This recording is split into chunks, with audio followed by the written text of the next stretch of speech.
Testing, testing, testing, testing. Testing, testing, testing. Baby shark. Do, do, do, do, do, do.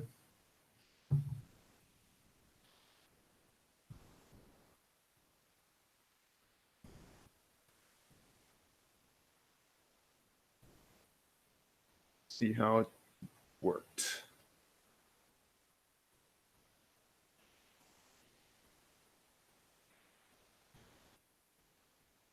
Man, mine still sounds like shit.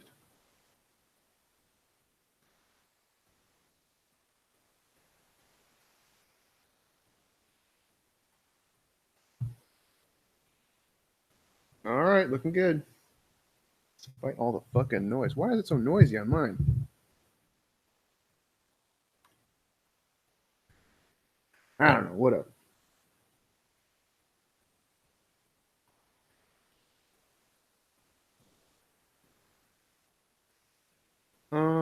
Okay.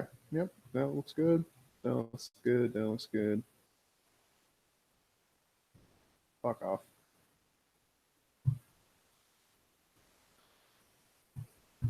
And yeah. Okay.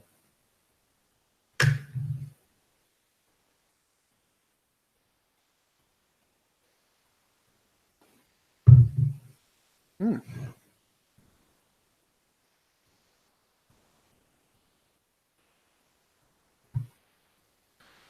Why does it sound so awful in my ear? What should I do?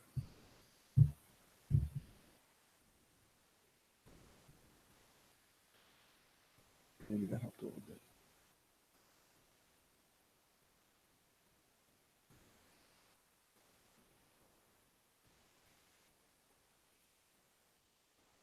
Hey, Oh, hey, Mike. what's up, man? Nothing. Just fucking around with these settings because I don't know why, but like on my end, it's just there's like a bunch of background noise, and I don't think it's for everybody else. I think it's just me. Let me know if the chips are too loud. Okay. What do you say? You want to get going? We got quite a list of questions tonight. Yeah. I was just looking at stuff for London, and I got a kick out of this. I was looking at how I get to the Airbnb from Heathrow, so I Google Mapsed it, and it's like, all right, it's like, okay, from London Heathrow, walk over to Hatton Cross Station, pick up the Piccadilly line towards Cockfosters. It's ridiculous. It's Middle Earth. But other than that, it looks pretty easy. So, well.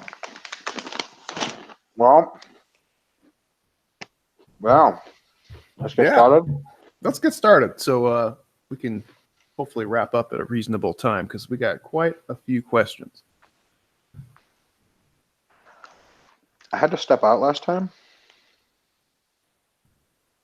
Yeah, I don't remember if it was last time or maybe the time before. Maybe it was last time. It was like right at the end. It was like the last when we got to the live questions. You had to bug out.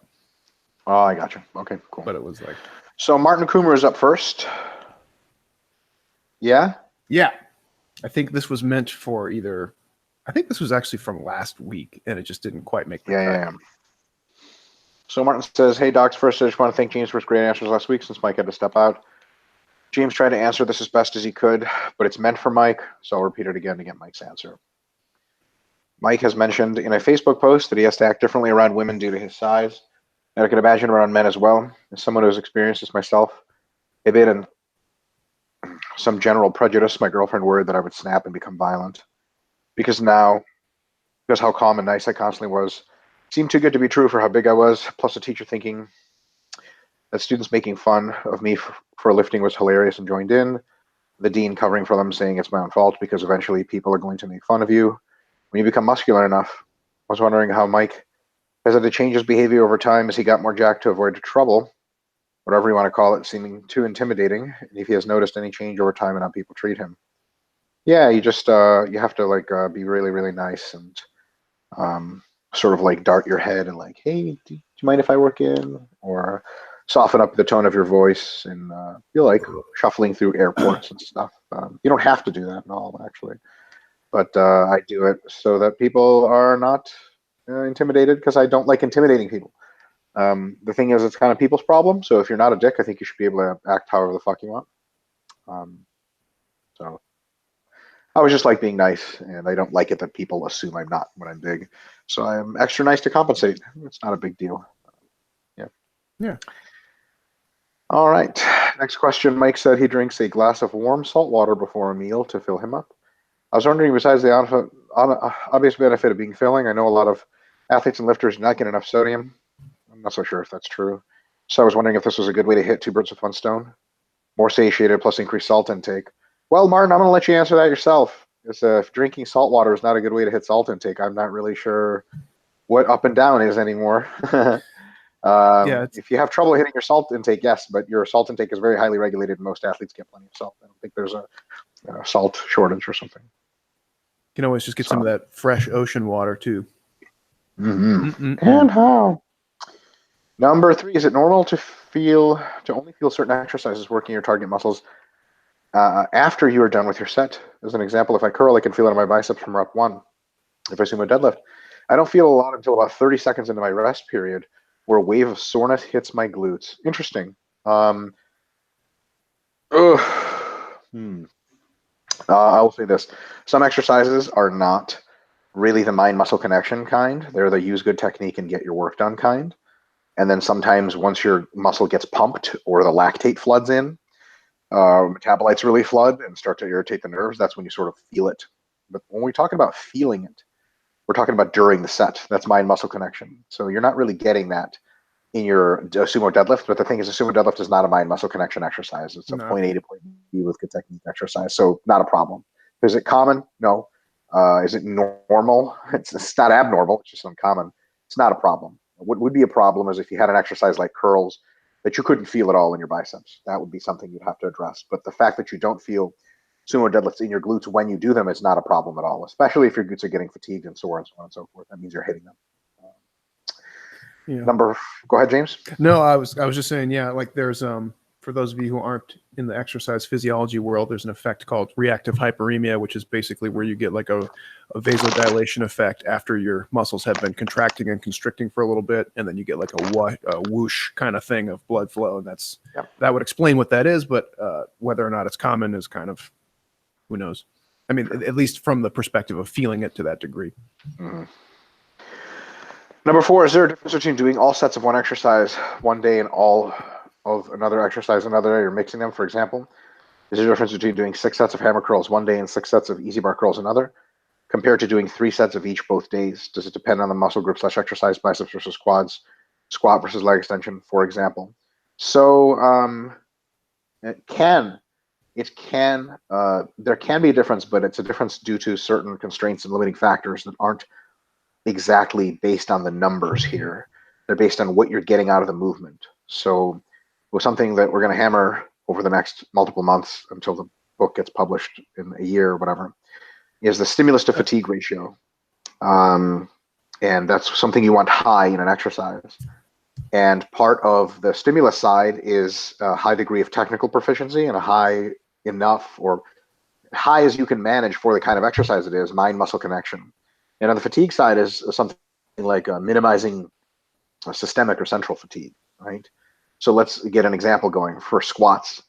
Let's say 6 sets of squats and 6 sets of leg presses on another day, or 3 and 3 and 3 and 3 split up. So there's nothing wrong with doing 6 sets of squats at all. The question is, do you have the systemic fatigue to do it? Because you might not. You might be able to do 4 sets of good squats and then everything just goes straight to hell because you've hit your systemic fatigue cap, because squats are so systemically fatigued. So then you might do 3 and 3 or 4 and 2 squats, leg presses, because you have run aground on systemic fatigue, not for any unspecial reason. Another example is there is a bit of staleness that can occur with a mind-muscle connection with too many sets of the same exercise. It rarely occurs at 6 sets. I think it occurs more like 10, 8. James, you ever experienced that before, where like you do upright rows? Yeah. Heavy for 4 and then light for 4, and you're like, I don't even know what I'm doing here anymore. But you do some lateral raises and you're like, okay, like I'm back in the game. So I had that actually today happen where I'm on my peak week of this cycle. I actually extended it out to a 5th week, which never happens. Somehow I made it through. and I was doing squats this morning. I was doing close stand squats. I got to set 7. That was five heavy and 2 light. And I was like, well, should I do another down set? And I was like, that last set, I'm already kind of feeling numbed up to it a little bit. So I don't really feel like I'm going to get a whole lot more out of it. So I'm calling it a day. Yep. So it really is like, can you have a better SFR splitting it any other way? Now, just a real quick reminder, your SFR tends to increase through mind-muscle connection and a variety of other pathways. The more sets you do an exercise up to a point, maybe that point's around 6 to 8 sets. So for example, if you just do 1 set of leg press, 1 set of lunges, 1 set of squats, 1 set of hack squats in a workout and call it 4 sets, for example, every set you do is a different exercise. It's going to be novel and weird and fucking stupid. And you guys know how like you connect, the mind-muscle connection over multiple sets gets better as the pump gets better, as your technique gets better, and the technique increases SFR just by itself. So it's not like the more you can squeeze in, the better. There's an optimal trade-off there. So where that is like some exercises you can do for 6 sets. Some you can only do for 4. Some you can only do for 3. Like James, I would say like heavy deadlifts, like any more than 3 sets. Oh yeah, no. It's like I don't really know what you're doing there anymore. So it's just masochism at that point.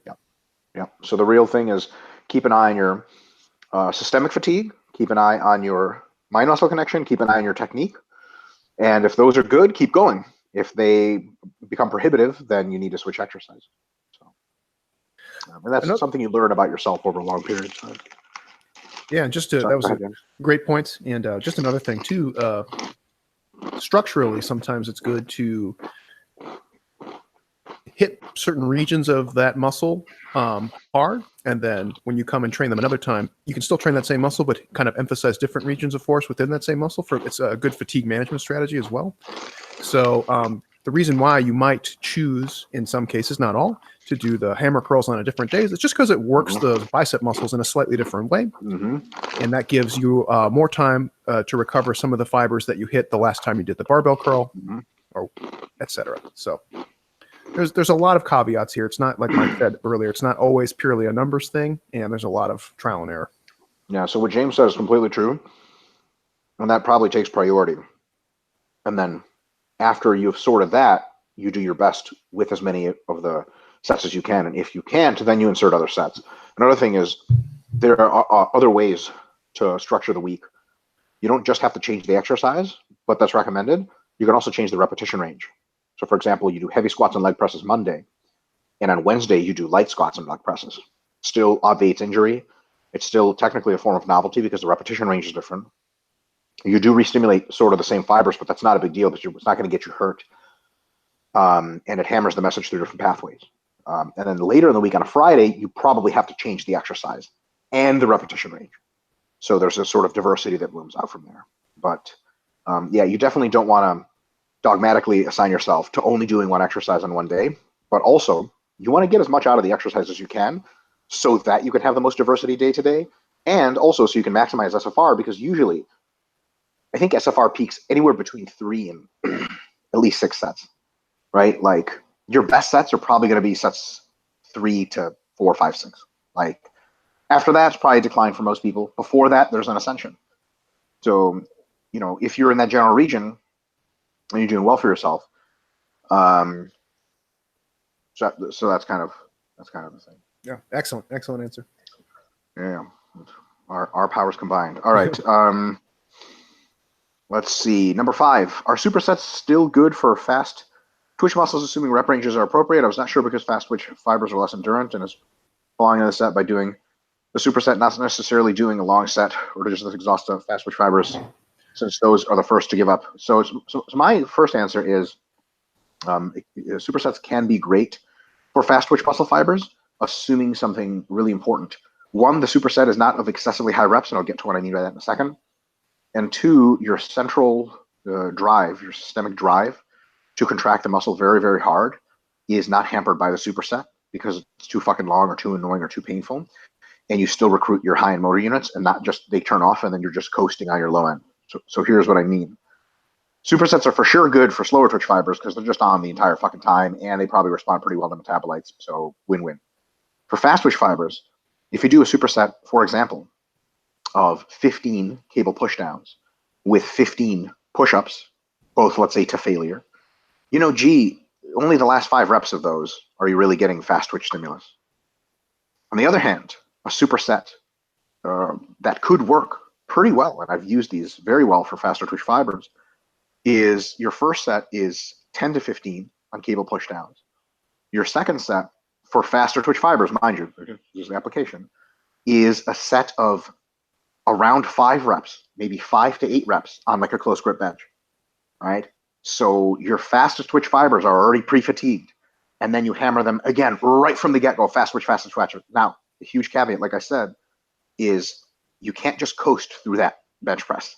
You have to fucking move the weight with a maximum intent to move to activate fast twitch fibers. Otherwise, the fast twitch fibers are going to be like, they're going to start producing a lot of force. You're just going to be sort of like moving along on slower twitch fibers, and you're like, I guess that was it.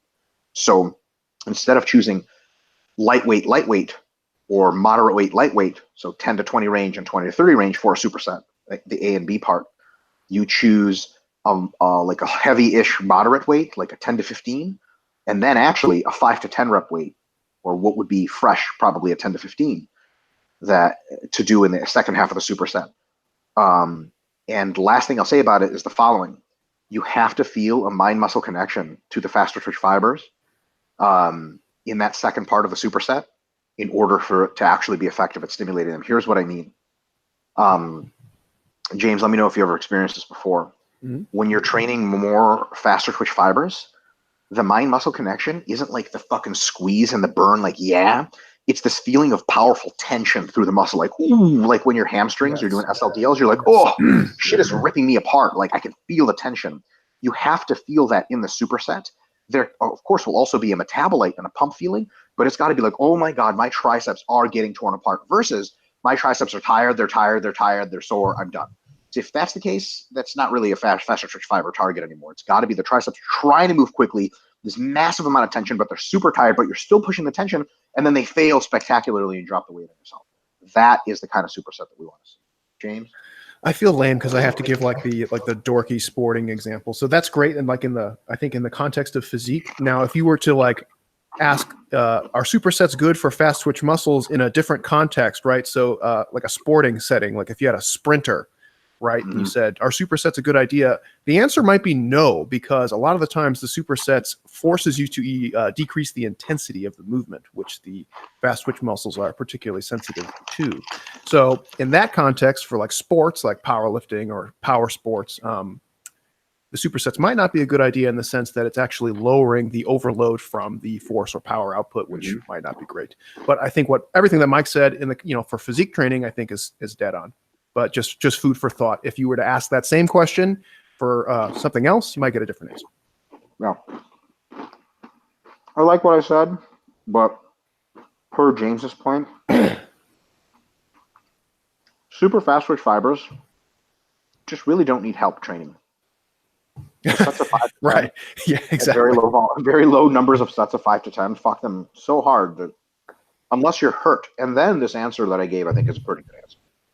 Like I think it was totally on point. Lift heavy enough weight, and then you can get a little quirky with the supersets. So. Yeah. All right. Number 6. Due to previous knee injury, I cannot squat close to failure safely.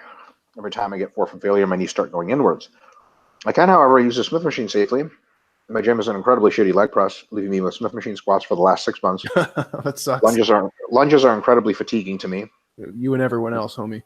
Yeah, I'm not sure that's a special consideration. Quite frankly, I'm sick of Smith machine squats. My gym recently got a proper leg press, hack squat, and leg extension machine. So nice. I was wondering how to structure the exercises. I prefer not to use both the hack squat and leg press in the same mesos, great. So I can wait longer before I have to go to Smith machine squats, but I'm not sure if that would give me enough stimulus. Thank you. So I have a really good recommendation for you. For an entire several mesocycles, an entire like block of training, take the hack squat. 1 session in the week, do it heavy, sets of 5 to 8 reps, 5 to 10, like closer to the 10 side. And you let it fatigue to 5. Then another day of the week, same hack squat, sets of 10 to 20 reps. All right. And then another, if you're doing 3 times a week, if you're doing 2 times a week, that's it. 3 times a week, you would pick just another exercise altogether for quads, like lunges or something, or like some kind of drop set with squats or some shit like that, just something funky. Maybe mostly glute work with a little quad. And then you would do the same thing next week and next week and next week. And then you can do that with a leg press as well. Heavy leg press on one day, lighter leg press on the other, and then something else. And then you haven't Smith squatted then in 6 to 12 months. And then you can get back to Smith squats and start mixing them in and go from there. So that would be my recommendation. Yeah. Really good. I got nothing. Cool. All right. Then he says, since I fixed my sleep schedule, I won't be able to stay up and ask questions in the live chat anymore, sadly. So I'm adding some more here. Number 1, besides metabolites, are there any good things about supersets that cannot be accomplished by simply resting and doing another set? Yes, high-end motor unit activation. Were you going to say something, James? I was just going to say you can get to the same energy expenditure faster, but yeah, that's about it. Yeah. Essentially, if I'm in a mass phase, are supersets simply time savers? When you do more volume, are there other benefits? And when do they stop being effective? I think you said that anything under 50% of your starting weight or something like that is junk volume. Yeah, it definitely could be. How's it with supersets? Obviously, your strength decreases quite significantly when you're doing a superset. I have the exact guidelines for supersets written into the book already. You guys won't see that for a while. I don't want to contradict myself and say something stupid, but the SFR thing takes care of supersets. If the target muscle on the superset is getting fried to shit, you're doing a good job. If it's a faster twitch muscle, it had better be feeling a considerable amount of tension in both parts of the set as well. There's no mandated reason to do a superset. You can just do myo reps, drop sets. Like, that's another one. You can do short rest, high rep sets. There's fucking, I think, 8 other modalities in supersets. So there are good things about supersets. But one thing I can think of is supersets give you an ability to target the muscle that is really pretty special because they make a compound a limiting factor, and it's a huge degree of novelty. Like, you've never dumbbell benched in a way that was limited by your triceps, but now you are. So it's a very, very big novelty of how your triceps experience fatigue, and thus the fibers engage, so on and so forth. So outside of that, there's nothing mandatory about it. So if you don't want to do it, don't do it. You're not missing out on a ton. There's people who have won bodybuilding. They won the Mr. Olympia having never done a superset, I'm fairly certain. So, and just to be very clear, Mike's talking about agonist supersets, not antagonist or mismatching ones, right? So it would be incorrect to take what he said and say, like, oh, so Mike said doing leg presses and dumbbell bench presses causes your triceps to be limiting. No, that's not what we're talking about. That'd be sweet. That would be sweet, but agonist in this case, meaning the same muscle groups. All right. He says, I know a common one to do is an exercise and then simply take some weight off and do another set. When should one stop? In theory, I could start curling 50 pounds dumbbells and then go 5 to 10 pounds every set until I'm curling baby weights. Would that still have a meaningful benefit? Well, it depends on your fiber recruitment. Usually you would get so fatigued systemically that you wouldn't be recruiting your faster twitch motor units. It's a situation where you feel, instead of stimulated, tired. So actually, I will give you some really good advice. When you're doing that, you're not feeling an incredible pump, a painful rep stopping burn, and a physical inability to lift your arms anymore, you're just getting really tired, the weight's moving slower, and then you're stopping, that's bad. But if you're getting all those things, then you're doing it right. Very straightforward. Sometimes you'll see people do drop sets way too low. So they'll start at like curling 100 on the cable, and they'll drop all the way to 20. And at 20, yeah, like if you yell at them, they just do 5 more reps. And if you yell at them more, they just do 5 more reps. Well, that's not even close to failure anymore. You're just sort of moving around and just literally just burning neural fatigue for no reason at all. So that's a bad thing. You basically have to be able to reach ischemic rigor, which is technical concentric failure, under an unbelievable amount of pain or feeling of tension through the muscle, and with a concomitant massive pump. I'll put it this way: if you're not getting a massive pump doing this kind of drop sets and stuff, there's nothing for you here. James? Yeah, my mind was drifting in another direction as you were talking, just in the sense of like, there's nothing super magical with a lot of these intensification techniques. They are tools and they can be useful, but they're not like, there's no super huge incentive to use them until you kind of get past the intermediate stage and start kind of trickling into the advanced stage. So my recommendation would be, if you are a beginner to intermediate, I wouldn't fuss too much with this stuff. It's fun to explore and fun to try, and certainly worth giving it a go every now and again. But there's nothing that, hard reps from 5 to 10 or 10 to 20 won't get you at this point. Make sure you remember that when you edit the book, because I have a direct passage that addresses that, and it says that, but probably too softly, so you really need to trump it up. Okay, awesome. Well, great minds think alike, apparently. Yeah. Another one I saw was when one of your friends did leg presses supersetted with bodyweight squats, which I assumed to him, while obviously being hard due to just having done a set, is way beneath 50% of his actual strength, assuming he was rested. Yeah, totally, but he was in unbelievable amount of pain. He fell because he couldn't do the squats anymore. Who was this? Concentric failure. It was a buddy of ours at the gym. He's a power lifter, and he's like, hey, I need some leg hypertrophy stuff. And Charlie and I were just finishing up our last workout of the mesocycle, and we're like, are you sure? And he's like, yeah, fuck me up. And we're like, okay. So we did a leg press drop set, and at the end of it, he had to stand up and do bodyweight squats, and he failed at like 6 bodyweight squats. Oh, dude, failing on the bodyweight squats is it's just pain. It's awful. And shame. Yeah. It's pain and shame. So Martin, to answer your question, if you fail with fewer than roughly 30 reps, fail, then it works. Then it's good. It's good training. But if you just sort of stop and you could have kept going, that's a waste of your time. Yeah. All right. Number 2, I know that not eating veggies and fruits are correlated to a whole host of health problems. I'm wondering, is that due to vitamin and mineral deficiency, or is there something magical about actually eating them? You have recommended taking a multivitamin pill to cover all bases. I know that many multivitamins are sorely lacking. Remember, one I saw only had 3 micrograms of vitamin D. Are some ingredients that are not bioavailable? Is it simply a matter of checking a bunch of brands to see who has enough amounts of vitamin? Or just go fuck it and take a handful of pills a day? Don't do that. You'll get overdose on vitamins over sometime. I assume it would be hard to see how bioavailable their ingredients are. Yeah, it's pretty much impossible. So I would eat veggies and fruits. Can you be healthy without veggies and fruits? Yes. So fiber is something you're missing out. And then there's phytochemicals and also minerals in addition to vitamins. So you're missing out on a lot of that stuff. Phytochemicals are things that we don't know how much health benefit they have. We know it's some. It's probably low, but it adds up over time. Veggies and fruits also, they're really good for controlling calories because you get super full on them. But so a lot of the correlation there is not caused by the fruits and veggies, but some of it is. I got a really interesting one for you, Martin. How about you eat fruits and vegetables? That'd be a real good idea. But on the off chance that you don't, taking just a multivitamin today is fine, a multivitamin and multimineral, unless the multivitamin has minerals already. And then just trying to eat as many fruits and vegetables as you can reasonably tolerate. You can try a greens powder too, but that's mostly bullshit. It's a little bit bad. And nasty. Fuck that. Really nasty. Dude, you know what I've been into lately is the fucking Gigantor mixed fruit thing at Costco. I fucking love it. It's got all sorts of good stuff in there. And I just use the RP Diet app to just give me a ballpark of how many grams I need. Because fruits can be difficult if you're not, because you have to measure it. But I just use the app thing, and it's like 350 grams of fruit. I'm like, bam, done. Awesome.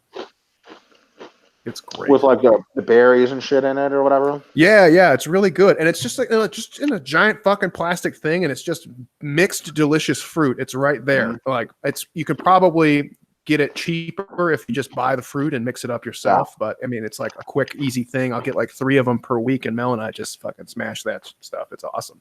I love that shit. When I'm in my cutting season, it's Costco fruit basket, and in masking season, it's Costco muffins. Oh man. Those are great. All right. Number 3.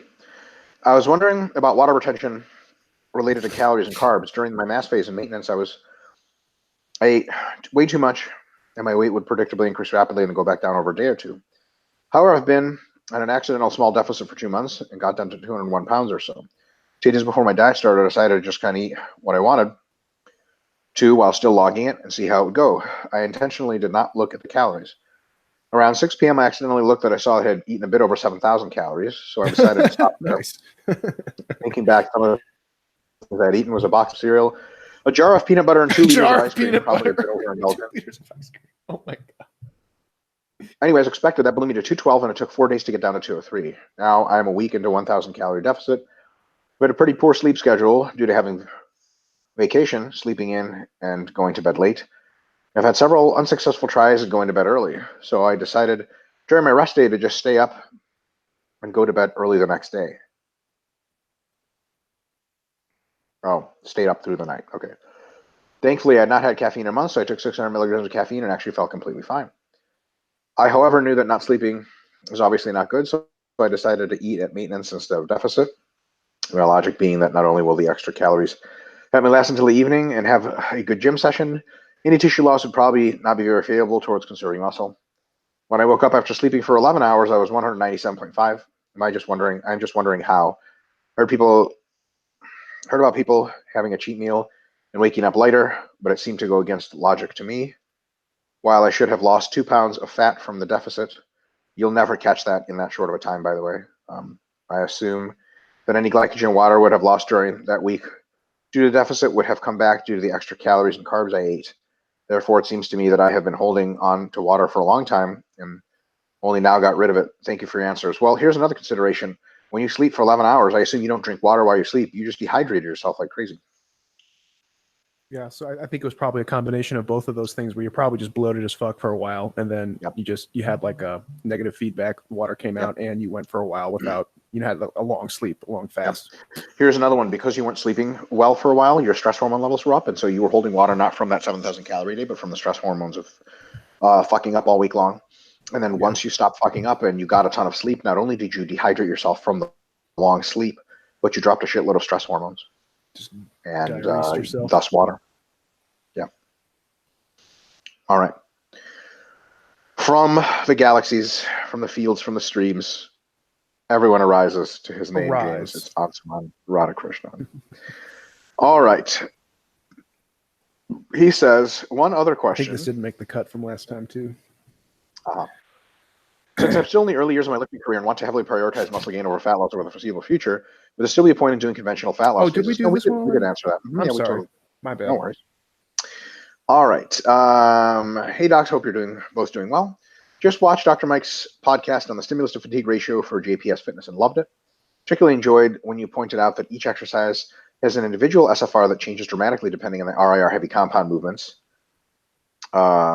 May be better suited for 3 to 5 reps in reserve, and extreme isolation movements may need to spend most of their time in 0 to 2 range. So basically, James, like the example they given there is like stiff-legged deadlifts. Their stimulus to fatigue ratio, if you try to push them close to failure, goes out the window because you can no longer feel your hamstrings and you're just adding fatigue because you're rounding your back.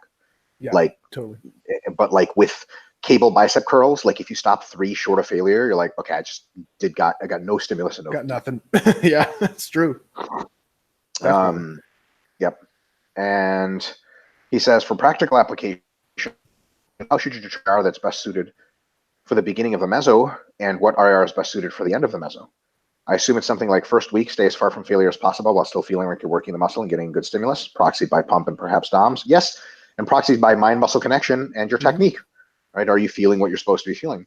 And last week, get as close to failure as possible, but still feeling the muscle and maintaining good technique. Because, Ansuman, you know what I'm saying? You can just cancel your fucking membership here if you know all the shit already. Yeah. Legit. That's exactly what it is.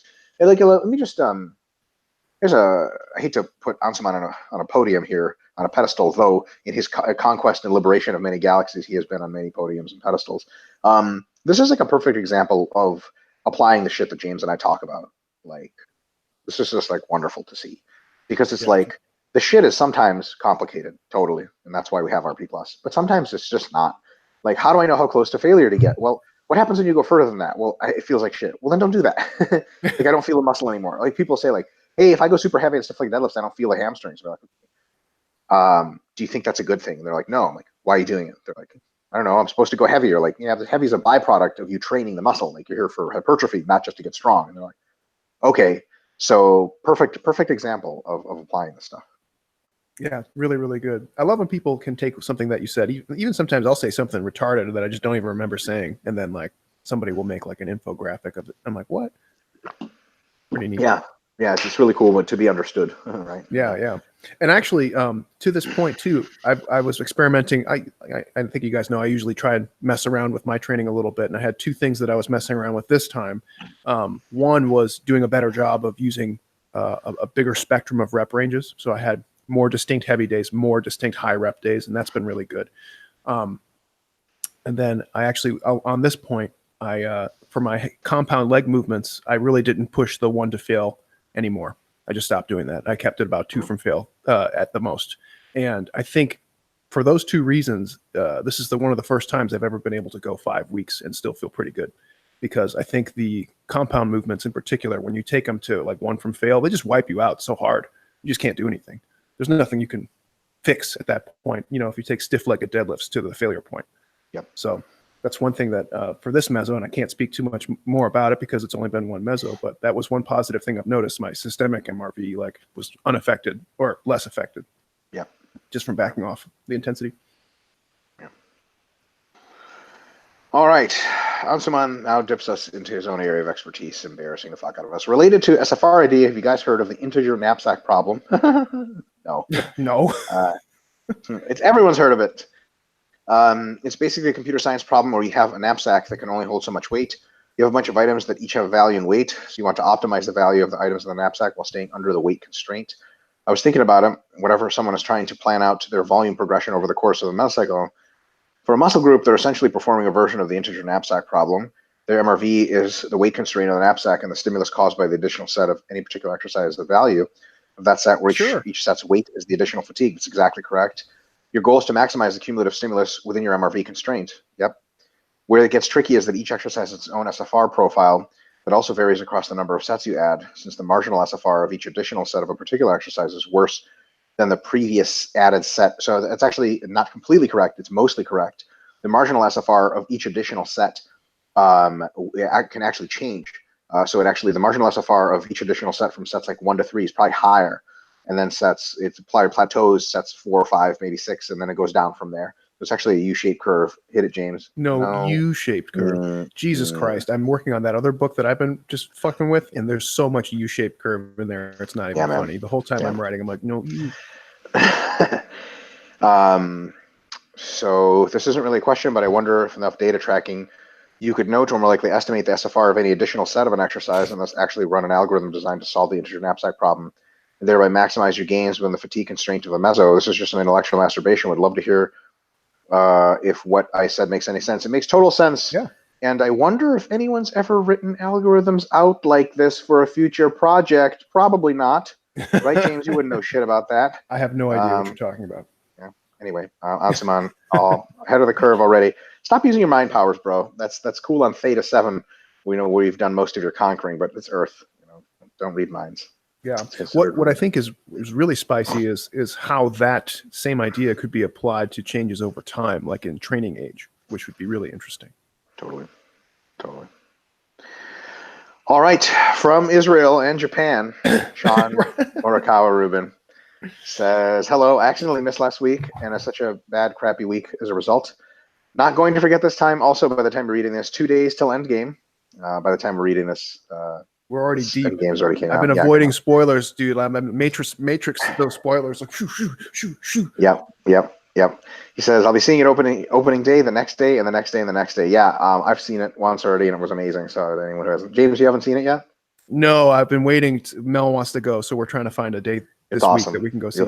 It's great. Can I give you one? It's not a spoiler. It's not a spoiler, but it's just a teaser. Okay, sure. Captain Marvel is a bad bitch. Yeah, I didn't see it. Do I need to see Captain Marvel for? Okay. No, you don't. Just know her as like, goddamn, because she'll show up and just shit on people. Like, sweet. All right.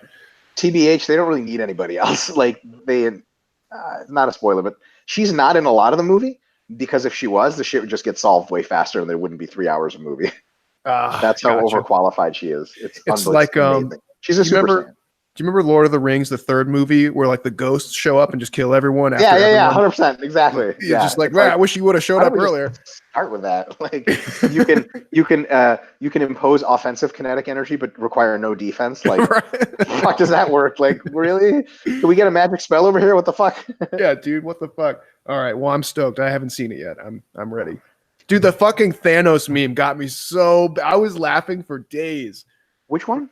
There was a silly like it was just totally stupid. It was a picture of John Wick and holding his dog, and the dog is like Oh, doing yes. the disintegrate thing, and then Mhm. the picture behind it is Thanos, and he has a surprise face, and the caption's like, "Oh shit." Fuck. I should have never done that. Dude, I saw a I was- preview for John Wick 3 Parabellum, and I was like literally masturbating in the theater. I was touching my own penis. I was climaxing. Dude, I know a lot of people aren't into action movies because they think it's just kind of the same song and dance, but the John Wick movies are so fucking good as far as action movies go. The fight sequences are just it literally is like martial arts and gunplay masturbation because some of the stuff they do is just so awesome. And like what I really like too is like he has errors, like when he's shooting the guns and he has to like correct and adjust on the fly. It's so awesome. I love it. Oh, Unbelievable. All right, on to the questions. Number one, you guys have probably addressed this before, but I wasn't able to find anything, unfortunately. What exactly physiologically separates the three physiological rep ranges? I get that the 5 to 10 range is where all the high threshold motor units are activated early on, but what particular separates the 10 to 20 and the 20 to 30? Are they both somewhat similar in that they use fatigue and the size principle to incorporate higher threshold motor units, the primary difference simply being time scale and magnitude in which this happens? There's also some fiber involvement separation. So it's like fastest fibers, then intermediate-ish fibers, and the sort of slower fibers that are still quite fast because they help you lift plenty of weight in that 20-30 range. There is no reason to have three. You could split this into 4 ranges. You could split it into 2. I've often split it into the 5 to 15 range and into the 15 to 30 range. Like that's totally fine.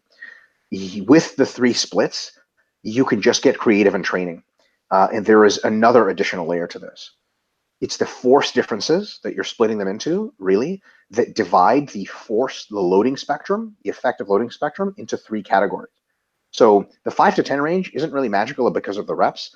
It's the roughly like 75% 1RM to 85% 1RM range. The 75% back to the 50-ish% range, 50, 60, is the 10 to 20 range. And then the 30 to 40 range to the 50 to 60 range is the 20 to 30 rep range. Hypertrophy has been shown in all those ranges, but they are differentially. For example, the degree of mind-muscle connection you can get is different between them. Case in point, the 5 to 10 range is just not for mind-muscle connection. So is the 10 to 20? Yes, right? Is the 5 to 10 range for metabolite generation? As mentioned earlier, it's not.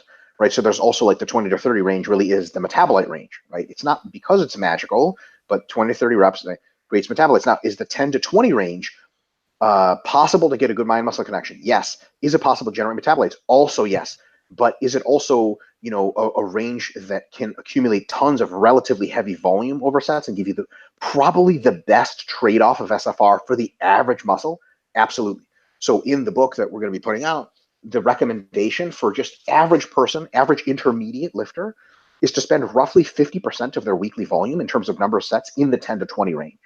And then 25% in the 5 to 10, 25% in the 20 to 30. It's a kind of U-shaped curve, right? It's a kind of a bell curve, right? So that's the 3 ranges. Could you separate all that shit into sort of 2 ranges? Yes, you would miss some qualitative things. Like if someone said, oh, so the 5 to 15 range, that's not really the mind-muscle connection range. And you would have to be like, yeah, 10, 11, 12, 13, 14, 15 reps, that really is, you can get a really good mind-muscle connection. You know what I mean? Or they'd be like, well, you don't do any like metabolite training there. There's no metabolite summation. And you're like, yeah, sets of 15 is definitely metabolite shit is going on. You know what I mean? So by having these 3 ranges, we can speak relatively clearly about all of these concepts I just mentioned. They sort of more or less neatly line to these 3 ranges. But again, it could be like the 4 to 8 to 9 range. It would be this, these are make-believe numbers, but something happens around, for example, roughly your 10 RM. Like anything under your 10 RM, if you are doing mind-muscle connection, you're doing it probably wrong. You need to be technique focused for those. If you're doing drop sets or all these other intensity techniques, that's probably a bad idea. On the other hand, if you are doing, for example, sets of 10 to 20, no mind-muscle connection, just to get the work done, you're going to grow a lot. If you do sets of 20 to 30 just to get the work done, you're going to do a whole lot of dick. As James says, diddly dick. Another one, for example, is because the 5 to 10 range is so heavy, you actually don't need a mind-muscle connection or a maximal intent to move or a failure proximity. So if you're in the 5 to 10 rep range, if you get remotely close to failure, like 4 reps in reserve, you're growing shitloads of muscle. The 20 to 30 range, you need to get within 1 to 3 reps of failure at least for shit to really happen. And then 10 to 20 is the intermediate of those two and has its own other advantages, right? So really there's kind of two ranges, the 5 to 10 range, which is quite different than the 20 to 30 range. And then there's that in the middle, which has its own trade-offs, and really on the net balance is probably one of the better ranges. So that's how this sort of 3-compartment model lines up. And it's been tested directly before. The 2 ranges for sure have been tested, and I think in some studies 3, where you get more growth training in these 3 distinct ranges. Now, you probably get more growth training in 4 ranges too, but the 3 is just, I'll put you this way, if you tried to separate them into any less than 3, you would be missing something. It wouldn't be a lot. You would still be super descriptive in the 5 to 15 and the 15 to 30, right? But you'd be missing something. Like if someone was like, okay, so what are the rules for the 5 to 15 rep range? Here's actually a perfect answer. You'd be like, yeah, in the 5 to 10, here are the rules, but in the 10 to 15, here are the rules. You'd be like, isn't that 2 ranges? Like, yes. And they're like, what about the 15 to 20? You're like, those are kind of the same rules as the 10 to 15. They'd be like, so isn't there just 3 ranges? Like, okay, yes, right? So the rules of training and the effects can be separated roughly into those 3. Can they be separated into 2? Sure. Can they be separated into 4? Yes, but then a lot of the shit looks really similar. So it's kind of like a pointless separation. So I would say, though, that's probably the best answer as to what is different between those. And a lot of it's not exactly in physiology, but in application, mind-muscle connection, degree of technical stimulus, degree, chance of injury, so on and so forth, from failure proximity, et cetera, et cetera, et cetera. Damn, that was thorough. I was like, I'm gonna have one thing, and that was injury, and then you got it. And I was like, fuck. Mm-hmm. Yeah. So like the load, as Mike said, is probably the biggest differentiating factor. And then you could also say maybe as a secondary thing, the metabolic effects, and the 10 to 20 is kind of like the sweet spot in between both of those things, where you can get really high volumes, reasonable load, maybe some metabolite effects in there, and there's not a huge amount of wear and tear. So they just serve a little bit distinctly different purposes, but overlap quite a bit in some cases. Number 2 in the book is going to be covered like to an unbelievable extent. I guess I'm pimping out the book too much. I'm just really happy about it. Number 2, for hypertrophy, would combining the different rep ranges for the same muscle group in the same training session cause any sort of unwanted problems or interference type effects? For example, doing 5 to 10 for bench press and then later in the same session 20 to 30 for chest flies. Would it be better for hypertrophy to assign independent days for each rep range to prevent any interference type effects? So we don't have any direct data on this and muscle growth as far as I'm aware, but we have some direct data from a variety of other things. And as sports scientists, based on the fact that we've seen this data in almost every other application, I think from a complete optimality perspective, separating the per muscle group, the rep ranges by the day is probably your best bet. But it's a tiny, tiny trade-off. So you can combine them totally, but then again, I would combine them only in adjacent ranges. So for example, you can have a day where you do 5 to 10 and 10 to 20. I wouldn't have a day in which you do 5 to 10 and then 20 to 30. You'd be like, oh, why? Right? And then the way you combine them is super important for interference effects. You probably don't get a ton of interference effect if you do the 5 to 10 first and then 10 to 20 after. You get a shitload of interference effects if you do 20 to 30 first and then a 5 to 10 after. Why? Because 5 to 10 requires more systemic activation. It requires more elaborate technical setups that you don't get hurt. Look, you're not going to get hurt doing 20 to 30 reps. Like, you got to ask for the shit, right? But 5 to 10 is business time. Like, you don't get under your 7 RM in the squat and you're like, oh, I'll just do it. You got to fucking nut up and really get good technique. Otherwise, you'll fucking kill yourself. So the order of operations matters. There's probably some interference effects, but they're very small. Ideally, if you can, you separate them into 3. But separating them into 2 is totally cool if it's adjacent, James. Yeah, and I'm curious too. I'm not totally convinced that there are interference effects that are not just purely fatigue related. You know what I mean? It's like totally. I think that they're practically interfering, but physiologically they're stimulating the same thing through slightly different mechanisms. Yep. So I'm not entirely sure on that. I wish I had more, but I would say, like what Mike said, one group removed, right? Not 2 groups removed is probably an okay choice. Here's another consideration. You want to separate these ranges out in the week for other effects other than the interference effects from day to day. Yes. So, let's say you have a heavy quad day, a moderate quad day, and a light quad day, Monday, Wednesday, Friday. Could you do heavy, moderate, and then Monday, Wednesday, and then light on Friday? Yeah, you should. You sure can. You can mix the 2 ranges the first days.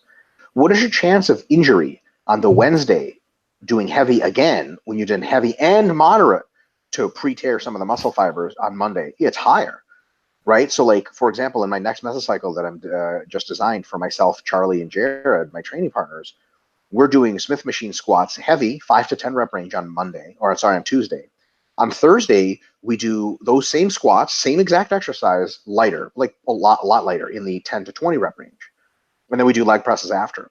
The thing is, it doesn't really matter how fucked up we are from that 5 to 10 squat. We're probably not getting hurt in the 10 to 20 squat. Like, it's just not going to happen. That if we did 2 sets of 5 to 10 on both days and 3 sets of 10 to 20 on both days, I would not come in on a Thursday, sore quads, Yeah. and be like, oh, here we go, 5 to 10. And then the next question is, what intensity are you going to use? And Sean, you're actually the person that asked this question last time. Remember Sean's question, like tracking intensity like day to day, and Yeah. am I getting better? You have no idea. And then at that point, you're like, okay, I squatted 4 or 5 for sets of 8 on Monday, and on Wednesday I'm doing 4-10, but it's sets of 6. Like, what is even going on anymore? Like, distinctly hit your mission and go away and do something else and then come back to it next week is probably the better approach, at least from injury management perspective. Yeah, I agree. All right, number 3, for someone who struggles with calf development, do you think using incline treadmill walking as one's primary source of cardio is harmful in any capacity? The way my calves burn when doing incline walking makes me worry about potential interference effects, especially on the calves. This is one of the things not significant enough to worry about. I usually do incline walking at 15 incline 3 speed for 30 minutes, 1 to 2 times a week. No, fuck no, it's not interfering. Jesus Christ. If it's interfering, you have the most fast twitch calves ever, and either it's a long tendon fast twitch, which means they're enormous. If it's a short tendon fast twitch, they're not going to grow anyway, so you might as well just give it up. I would say that this, I'll put you this way. You'll know it's interfering if you start doing another cardio modality, and all of a sudden your calf training numbers go through the roof, right? But other than that, no, it's probably extra volume for them to hypertrophy, especially the slower twitch fibers. So Yeah, actually, at that incline, at a 15 incline, I'd be more worried about interference effects with your hamstrings and glutes at that because it's so steep. quads too, yeah. I'd be more concerned about that than your calves. But it's 30 minutes, 1 to 2 times a week is. I mean, that's like not interfering with anything. Yeah, so. you're good. If it was like 4 times per week, I'd be like, maybe think about it a little bit. But sure. All right, this question is very outside the study I've done, so it might be a dumb question. No worries.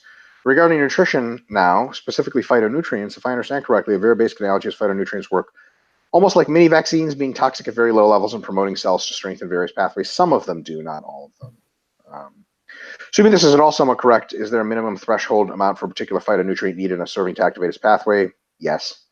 For example, if you had a big fruit salad with a bunch of different fruits in small amounts, would it theoretically be possible that you don't get any individual fruit in sufficiently large amounts for this particular phytonutrients to exhibit their effects? No, because a bunch of fruits have the same phytonutrients. There's like 10,000 phytonutrients. This is like chasing a fucking ghost into the woods. There's nothing here for you, Sean. I wish there was. We have no fucking clue about how most of these things work.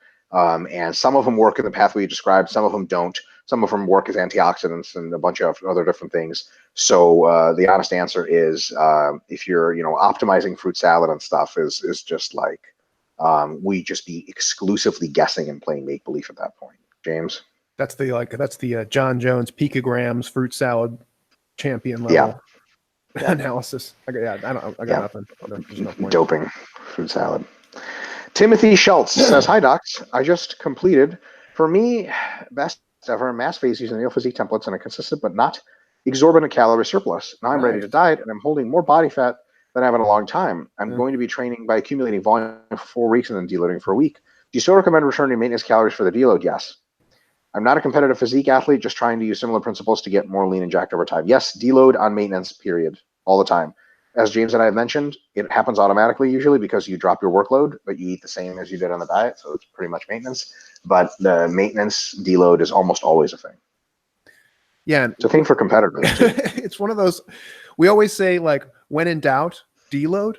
The same thing applies here. Like, when in doubt on deload, eat maintenance calories. Same thing. 100%. All right. Sam Elkhuizen says, "Hi docs, when I take a nap, I do so on a sofa and keep my bed just for regular sleep. I was wondering if there are any differences compared to taking naps in the same bed that you sleep in. Thanks for the answer, James." I'm really not sure if it's that if it's differentiated on that level, because you're essentially still doing the same thing, more or less, sleeping in the bed. I don't know. I would assume that sleeping in the bed, even if it's just a nap, still promotes the same general patterns and behaviors and conditions that promote sleep. I don't know if that's if it's distinguishable on that level, frankly. But What about we like do, queuing and stuff, James? Like do people who take naps at 2 p.m. It's light outside. Maybe you don't want them associating their bed with like I don't know. yeah, The I bed don't is for know. nighttime kind of thing. Is there like one of those? It could be. I mean, I think that is still something we recommend for getting good sleep in general. I can't honestly say that napping in a bed versus napping in a sofa is going to be all that different. Maybe I'm wrong, but I don't think it is. But I don't know, to be honest.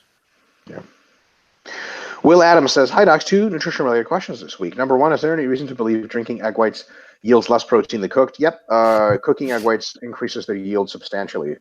You don't digest a whole lot of protein from drinking egg whites, so don't do that. Don't do Number that. two, do you guys have any recommended resources with cooked food macros?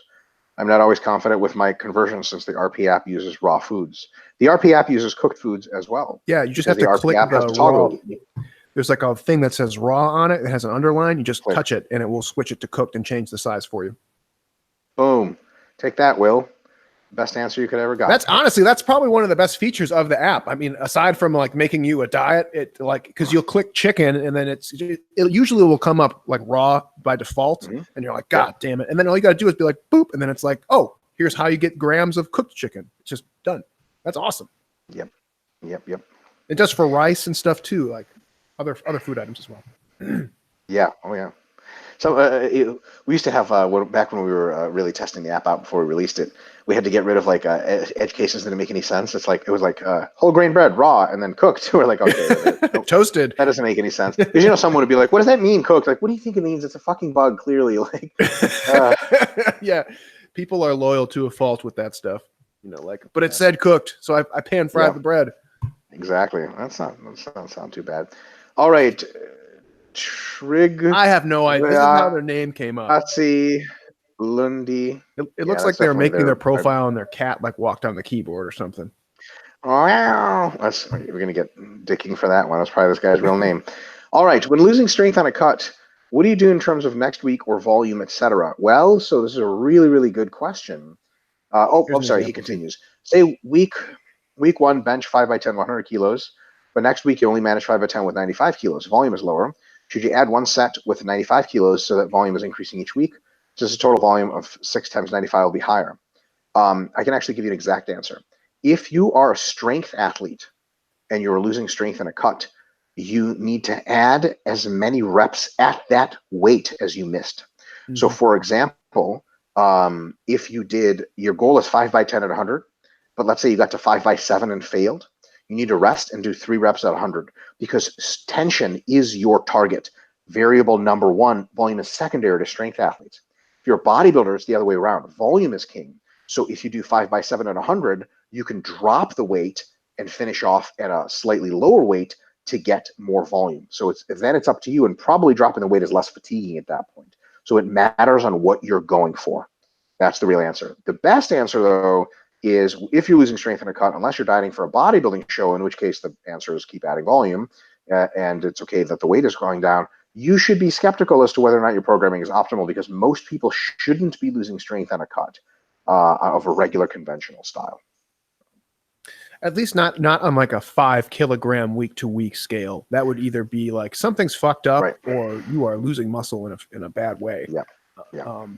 I mean, like, it's a couple pounds here or there. Variability is fine. If you have like a bad week and you 100 pounds versus 95 pounds, but we're talking about like a 5 kilo. I think that's a big difference, a big tangible difference. So yeah, I would reevaluate. All right. It says, forgot to add a question. Number 2, if one is using weight training to build explosive power and strength so one can get faster in sports like soccer, sprinting, etc., how would you approach your leg training if this was the goal?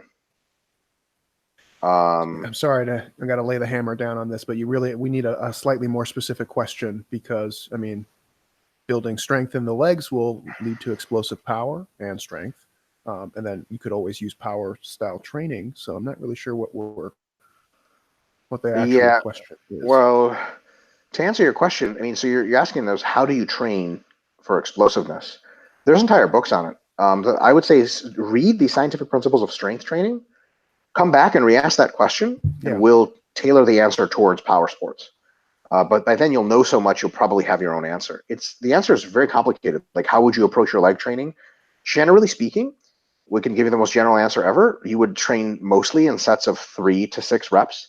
And on occasion, for several months at a time, you would train with that, but also sets of 3 to 6 reps or 2 to 5 reps probably with a lighter weight for the power movements to maximize explosiveness at specific times. That's the answer.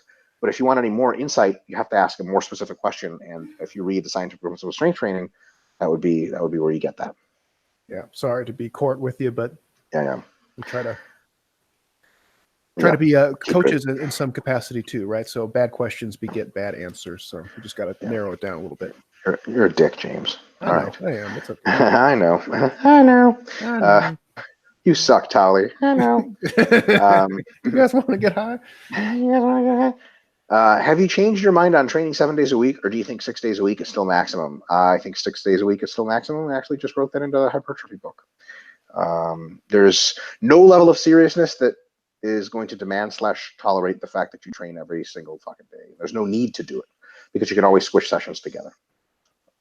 Mm-hmm. And the trade-off is always unfavorable. Like, what do you gain? Yeah. You just gain more fatigue throughout the week, more physical, psychological fatigue too. Yeah, that's a big one. Daniel Jolly says, "Hey, Dr. Mike, I saw you mentioned on Instagram something about growth pathways triggered by isometrics. Could you talk about that a bit? Is it a recent study or a set of studies? I had no idea that was a thing. It's a set of studies typified by one review that I read. I don't recall it offhand, but it was in a review. And a couple of animal studies directly show that isometrics trigger different pathways. I don't have it offhand, Daniel. I probably won't have it offhand, but it may be referenced in the book or something like that. So, oh God, I hate isometric stuff. Every now and again, something will come out about isometrics, and people will start doing like deadlift isometric, to the rack shit. Yeah, and then like it doesn't go anywhere. So after 4 weeks, they stop because they realize it doesn't do shit. Yeah. You get isometric training just by doing pauses, by the way, folks. So, yeah. Ta-da. I hope that doesn't resurge as a thing. Yeah, it's fun. All right, Matthew Van Schellenbach. I mean, it's a sweet name. Matthew Van Schellenbach. It's got to be like good start. English, right? Or something. I would say like Dutch or some shit Dutch? like that. Danish. Love it. We'll see. He'll correct us. Longtime follower, first time poster. Love the work you guys do. Some background. Thanks so much, by the way, Matthew. I have been on a pretty good program for the 3 or so years I have been seriously lifting, high volume, high frequency, full body training. It has worked well. RDL, bench, overhead press, squat, weighted chins were major key lifts on my program. However, I do have some elbow pain and knee pain every so often. I know people go to the gym eventually get some pain or joint stress. I'm trying to balance not being stupid and working through the pain while not being a pussy. I have always had trouble figuring out what specific exercises gave me elbow pain. It would come during a session after a few exercises and then subside later. Finally became an issue that I had to sub out overhead press and bench. I think it's getting better. My question, is there much research on active recovery, deload versus complete rest? What are your thoughts on the pros and cons of a deload versus complete time off? Depends on what you're 5 asking. to 14 days. If you're asking from the perspective of managing like joint inflammation, the general consensus is to favor complete rest in terms of anything that irritates that joint. But you can work around it. But the consensus is generally doing things that are pain-free. And one of the ways around that is by using lighter loads, like higher rep ranges. That's something that can help. So again, this is one of those hard questions where you say, is there much research on active recovery versus complete rest? Yeah, there's a ton of research on that stuff in the context of managing what's it called? Tendinitis or something? Not exactly, because it's those are different applications, right? At that point, it becomes an injury management thing. But I mean, on a very superficial level, when you have something like tendinitis that tends to flare up, complete rest, or at least complete rest in the sense of being pain-free, is usually the way to go. Yeah. You can still work those muscles so long as you do it in a pain-free way. So that would be like the complete rest component. Deload is just a good strategy to always have in your pocket anyway, and that usually does help alleviate like the accumulated joint stress that you have built up throughout a mesocycle. But does that mean that if you get an elbow flare up that you need to immediately deload? I would say no, that's probably not good. You just need to work around it pain-free for the time being. And like you are already doing, like you said, like you've identified exercises which you think are exacerbating it, and that's a good strategy right off the bat. Like, okay, what's causing these flare-ups? For me, it's neutral grip pull-ups and JM presses. Right, that just took me a while to figure it out, but I know if I do those, I'm going to get tendonitis, so I just try to avoid it. Yeah, good thinking. Number 2, how would you rank the following more or less as the major contributors to joint pain? Okay, I already just did this, so let me start. Number 1, technique. Number 2, intensity. Number 3 is volume. Number 4 is frequency. Number 5 is training split. Number 6 is exercise selection. Number 7 is caloric deficit. And last is diet quality, which may have almost no effect on joint pain whatsoever. So basically, just to sum up real quick, if your technique sucks, you can get joint pain right now from anything, right? And then the second was intensity. Like if you go heavy enough, some shit might happen. The next one is volume. Like if you do enough shit per week, it doesn't matter how you move it around. Your shit's going to fuck you up. Frequency, whatever your training split is, if you train something really often, especially in the context of high volume intensity, it's going to fuck you up. Training split can have an effect because you can sort of fuck your split up and aggravate things when they shouldn't be re-aggravated. Exercise selection is really low on the list because most exercises can be done without joint pain if your technique is good enough. Caloric deficit shouldn't cause joint pain unless it's months and months of it, and also the other shit has to be there, right? Just not by itself that's going to do it or within a reasonable program. I just finished a 16-week caloric deficit, and I had zero joint pain the entire time. And then diet quality is like, boy, does that fucking hardly matter. You know, you should see how most athletes eat. Most football players eat just junk food 100% of the time, and they're fine. So, James, any issues with that? No, I think that's wonderful. I'd be willing to say 90% of the time, or maybe even 90% of the variance can be explained by intensity and technique alone. Technique probably 60 or 70, and then intensity most of the rest. Intensity is one of those ones where, like, if you have nagging injuries or you had a previous injury or just anything that you have that's kind of lingering around, even if it's gone away, as soon as you start going heavy again, it's going to come back. Intensity will find it, basically. All right. Yaad Muhammad also sweet says, name. "Hey, docs." Yeah, very sweet. I love the double A. Yaad. Yeah. Yad. Says, Yade. "Hey, docs. I am a gymnast that has been training for the past 8 years to get stronger at certain elements of the rings. I'm currently writing a macrocycle for myself where I have 2 main goals. Number 1, increase capacity and skill-specific strength, and 2, hypertrophy. Point 2 is something that's relatively easy to program. Point, however, has been more difficult. In gymnastics, strength connective tissue is usually the bottleneck that prevents us from going or overloading skill-specific training. For example, take the Van Gelder from back lever arm straight arm press to full plank. God damn, gymnastics is brutal. Gnarly. Imagine trying to overload using this exercise. What we often see is the gymnasts that do too much of skill-specific strength training, like the Van Gelder, end up with either tendonitis around the elbow area, makes sense, or just straight up tear one of their elbow flexors. Now, as for my question, for muscle hypertrophy, there are a lot of ways to monitor whether you're doing too much. Is there any way you can monitor connective tissue fatigue effectively? Yes. In a sec. Most of these athletes never feel they're doing too much, and when they do, it's already too late. Dr. Hoffman and I spoke at the Helsinki seminar about using infrared to monitor the amount of inflammation in a joint. I'd like to hear more on that, but also love to learn some stuff that is more practical. Thank you a lot. James, you want to hit this one? Yeah, I have a couple points on this one.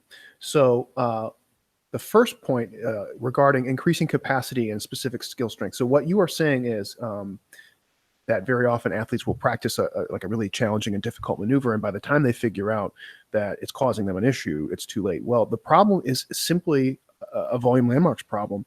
And one of the things that people have to be aware of is that just as there is for fitness, right? So just as we say there are MVs, MEVs, MRVs for developing hypertrophy, strength, all of those things, the same problem exists for skills, right? So there is some minimum amount of training you need to do to make tangible progress in a skill. And for a variety of reasons, there is a maximum threshold at which you can practice it and continue making gains and hopefully injury-free. So what we're seeing here is usually athletes who have been training either at or beyond their MRV for that very high intensity skill, which then comes to creep up later. So the first step right, in developing point number one, increased capacity and skill specific strength, is starting at very, very low MEVs, right? And so if you look at some of the research on developing skills, we're talking about like 10 minutes of practice time is very often a good starting place for MEV, right? It's nothing, very, very low, but it leaves a considerable amount of room for expansion, right? And you might even decide to do segments of this skill, right? You might practice part of it segmentally, akin to how weightlifters train, right? Where they train up to the knee, they train to the power position, they train overhead. They do those in pieces, right? That can help develop some of the musculature and the connective tissues for the movement that you're doing in a way that's not too overwhelming. And then you start expanding the volume in which the repetitions you're doing week to week, or in this case might be like duration that you're doing it. And then slowly, you start progressing the intensity in which you do it at, right? Getting closer and closer and closer to like your actual gymnastics performance level competition. So the first thing is start slow and progress up. What you don't want to do is say, okay, we have this really fucking hard maneuver. We're going to practice it 2 hours, 2 to 3 times a week, right? That's what's going to happen is exactly what you just described. They're going to just keep training, think it's fine. All of a sudden they're fucked up. Start small. Give it a couple, like 10 minutes. Next time, maybe 15 minutes, maybe 20 minutes, maybe 35 minutes. And the body will start tolerating that more and more effectively over time. Same idea. You have an MEV, you're working up to an MAV, maybe even an MRV. For monitoring that stuff, yeah, you can use infrared. And this is something that Dr. Sands used to do for some of our athletes when we were in graduate school. He had some specialized equipment, and I can't tell you what the hardware or the software was. It's totally escaped me at the moment. But essentially, it would look kind of like an X-ray machine where you'd have him stand behind and he could scan people, and you could actually find hot spots throughout the body, particularly in the joint regions. And usually, not necessarily always, but from what my understanding is, usually the hot spots are indicators of inflammation. So you can find, okay, the wrist is showing hot spots. She's been reporting problems with the wrist. We're basically confirming, yeah, that joint is inflamed. Maybe we should find something safer or less stressful for you to do. I don't know. I wish I could tell you how much that costs and how accessible it is. I really don't know. I just know that it can be done. Yeah, that's about it. Mike? You knocked that one the fuck out of the park, man. I'm not qualified. You are very qualified. I'll take it. Well, that was it. You said it all. What is it, the Forrest Gump? When his mic gets pulled and he says the whole speech and only the guy in front hears him, he's like, "You said it all, brother." Yeah. All right. Love that movie. Yeah. All right. Ibrahima Sangare says, "Hey guys, I'm starting to use a belt for training. I was wondering how you would tighten the belt on hip hinge movements like deadlift variants. With the belt, deadlifts make me way more aware of lower back, and it feels like the movement becomes a low to mid back extension exercise. I don't feel my glutes or hamstrings nearly as much as I do beltless. You're not supposed to feel your glutes and hamstrings on deadlifts, by the way. You're supposed to move the weight in a technically sound manner. Is there an adjustment you would suggest to make the situation? I tried loosening the belt, but the point where it feels okay, but the belt is almost too loose to provide any real benefits. The belt has improved all my compound lifts except deadlifts. I wouldn't be terribly annoyed about this since the beltless deadlifts feel a lot better. Look, so first thing, if beltless deadlifts feel better, just don't fucking put on a belt. Second thing, try putting on a belt just really loose where it basically does nothing, and then every 2 weeks, tighten it a little and see if you get anything out of it. If you still don't, then don't. Most people who deadlift with a belt, if they really get a lot out of the belt, like I get a ton out of the belt. As soon as I put a belt on to deadlifting, I have magical powers. Like my max goes up 100 pounds. No joke. So, and when I do beltless deadlifting for a while, I feel really good beltless. But putting on the belt usually feels just straight better, right? So if that's not the case for you, who gives a shit? I will remind you of something though. The only reason I'm sort of saying that's okay is because you said you don't get a lot out of the belt. The point of deadlifting is not you feel your glutes and hamstrings. Actually, this fucking clown, there's so many clowns on Instagram.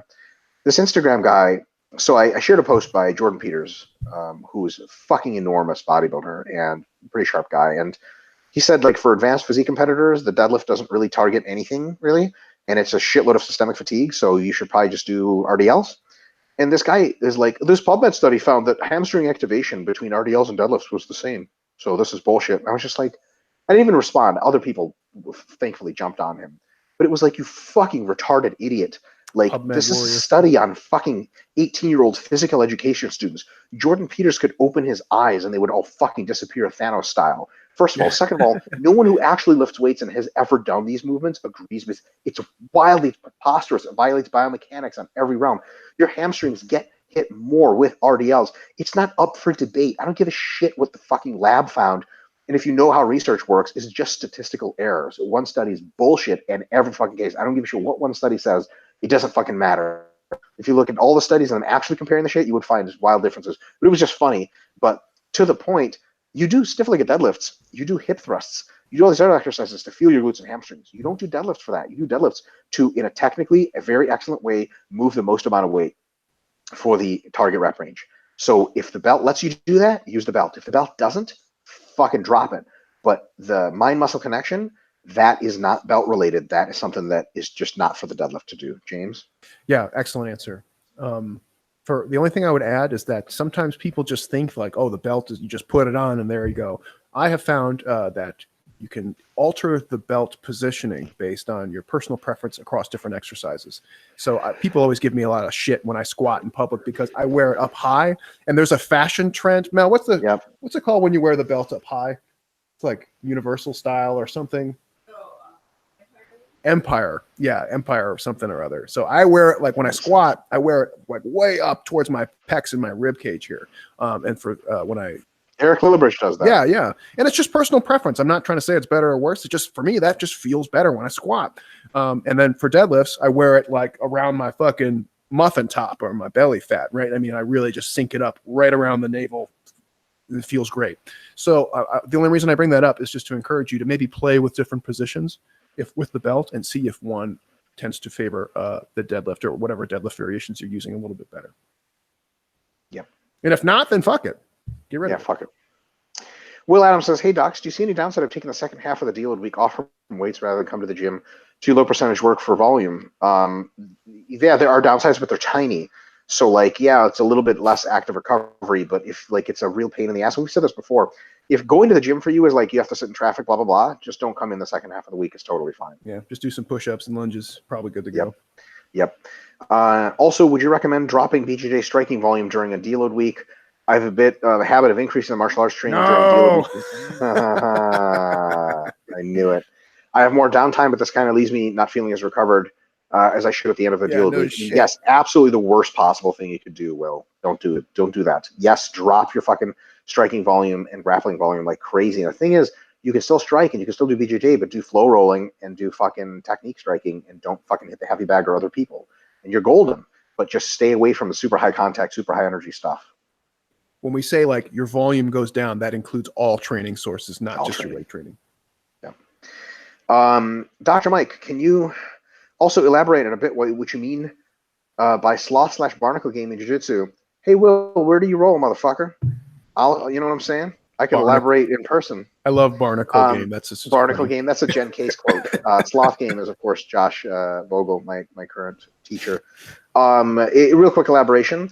It's a very slow and steady game where you basically advance to a position through a relatively rapid advance, and then you sit there for a second and readjust, and then rapid advance, and you stay super close to the person and you grab real tight hold of their body.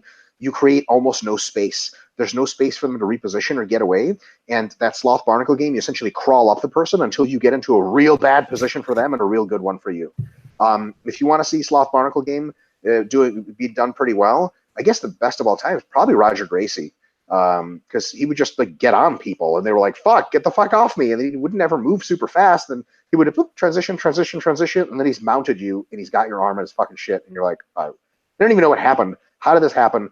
Like the cool thing about sloth and barnacle game is there's never this like athletic demonstration where you're like, wow, he like jumped guard and karate kicked me. You're like, I'm safe, I'm fine. And then they pass your guard just barely. And you're like, okay, but I can get this back. And then they're like one knee on belly and almost mounted you. And you're like, okay, but I'm fine. They're not moving much. There's nothing dynamic. And then eventually you're like, oh my God, my arms are being toothpasted out of my face. Like, this is bad. And the thing is, because of that game is always super tight and super close, there's never anywhere to go. Now, the downsides of the game is it can be energetically costly if you fucking do it wrong. Also, you should probably be really strong, and you have to know where the fuck you're going. So if you're naturally athletic high endurance but not super strong kind of person, it's a shitty game for you. If you're naturally strong, not so much athletic but very meticulous, then the Sloth Barnacle game is exactly where you want to be. So different strokes for different folks. James, anything to add there? Love it. Oh, sweet. All right. Dusan Lonk. Maybe it's lunch. I So don't know. the All right. characters he used in the in his name and his profile were like screwing up on the thing. So I just typed what I assumed what his name would look like. I think he's like from the Bosnia area, so I would say it's probably lunch, but I don't know. Dusan, you can tell me if that's wrong. All right. Hey, Dr. Mike, what is your opinion on training frequency? James Krieger's meta-analysis after you finished your meso with high frequency. How did you distribute total volume across the week? I saw you were doing light, moderate, and heavy legs. Yep, I did that for most body parts.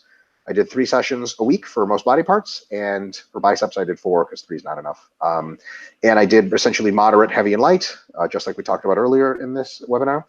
You still used 4IR on the first week? Sure did. And your MRV was higher due to less fatigue generated over one session? Yes, probably, right? So I was able to cram in more workload, which was really impressive. And the results were really awesome. Best mesocycle of training I've ever had. Now that it's just one mesocycle, so I don't know. I don't know yet. But I'm going to keep doing high frequency for a couple more mesos to see how it goes for me. What I'll say is this, and any frequency you choose, start at your session MEV and let the frequency naturally develop instead of like imposing a frequency on yourself and then having trained to the frequency. Like if someone said you can only train once a week, then you would already be like almost over session MRV every time you train, which is one of the reasons why once a week training is really bad. So 3 times a week isn't for everyone. There's going to be some kind of natural frequency that all of your muscles attain that's going to be their optimal, that allows you to start at MEV and then be healed by the next time you train the muscle. But I would say that, you know, higher training frequencies than maybe you'd normally consider seem to have some pretty good advantages, especially when the heavy, moderate, light scheme is implemented. I would not be able to survive this frequency if I was doing heavy, heavy, heavy or something like that, because I would just fall apart. Cool. Scott Sanchez, back from America's high school in the 1990s, early 2000s. Question on balancing recovery during sleep with performance/intensity. I work out at 5:30 a.m., often 2+ intense hours, CrossFit competitor level workouts. I'm wondering if you have any thoughts on lowering the carbs of my before bed meal and moving them to the morning to increase carbs in my pre-workout or even intra-workout. I've tried it both ways over multiple training days. See simple carb swapping example below, but I can't really tell a difference. What's the evidence in your experience to tell you about this recovery versus performance? Thanks. So real quick before James gets into the sleep stuff, what I will say is this. If you can't tell the difference, there's probably no difference that's worth reporting. Second of all, if eating carbs before your workout is in any way negative, then it's automatically a shit show. And if your sleep is interfered with in any way through the inclusion of carbs, don't do it. But James? Yeah, that's good. So my thought is this: since you train like first thing in the morning, there's not a huge incentive to like really backload the carbs if you're doing a good job of eating carbs and replenishing your glycogen throughout the day, right? So backloading them is good to make sure that you have like relatively full glycogen for the morning workout. But if you have already been eating all day at that point, it's probably not a huge deal. So I would be more interested in biasing it towards the pre-workout. But then again, if you can't tell a difference, and as Mike already said, like sometimes pre-workout, especially 5:30 a.m., it's like, what are you going to do? Get up at 4:30 now to have more carbs before your workout for no tangible benefit? I don't know. Right. I would say there's probably not a huge cost or benefit going either way at this point, especially if you can't tell between your workouts. I would be inclined to say pre might be better, but it doesn't sound like that's the case. So, you know, doesn't really matter what I say. Felipe Machado says, hey, docs, I used to use the volume landmarks to explain to myself and decide how much volume I should accumulate in a given exercise before going for a second one of that same muscle group. I wouldn't say the logic was perfect, but that's what I'd got. Now, if I properly understood the FSR concept and some of its SFR concept, some of its implications, I might be able to add it to my thought processes to make more sense out of that scenario. I'm not sure I properly understood it, though. Is there anywhere that you've written about it? No. It will be written extensively. We've given seminar talks about it, and it'll be in the book. wasn't it? Didn't you just do a podcast about it? Yeah. Oh, yeah. So, but it's not writing. So, Right. yeah. So But there's just as the another resource. JPS podcast. Actually, I think he actually means FSR, Oh, okay. fractional synthetic rate. But I assumed that was an error. think minimum number of sets that would increase stimulus to diminish the FSR. Nope, he means SFR. FSR is a different thing, but I think he means SFR. FSR is fractional synthetic rate. It's a different concept than stimulus to fatigue ratio. We just don't have enough acronyms. We gotta come up with some more. Yeah, more acronyms. All right. Is there anywhere? So yeah, Jacob Skepis. I still haven't had the time and patience to deal with Facebook. I'm going to try to explain how is reasoning, and I'd like you to help correct me and add any information which seems flawed or incoherent. For example, I've never done any less than 2 sets of any exercise because most of the times I would consider it to be under my exercise MEV. Now I'm looking at it as the minimum number of sets that would increase stimulus enough to diminish the SFR. By the way, is that how you mathematically do it? Fatigue over stimulus ideally would be as a theoretical number as low as possible. Nope, it's the other way around. So you got the acronym wrong. It's SFR, stimulus to fatigue. We want to keep the good things in the numerator and the bad things in the denominator. So you want as high as possible. Yep. In other words, in my case, a set doesn't seem to be stimulating enough for the fatigue it creates to be considered a good cost effectiveness, a good FSR, probably because a set doesn't reach my exercise MEV, therefore it doesn't create the minimal stimulus necessary to achieve that requirement. And the concept of enough stimulus would have built-in volume landmark concepts on the variables, wouldn't it? Yeah, I think you're totally right on.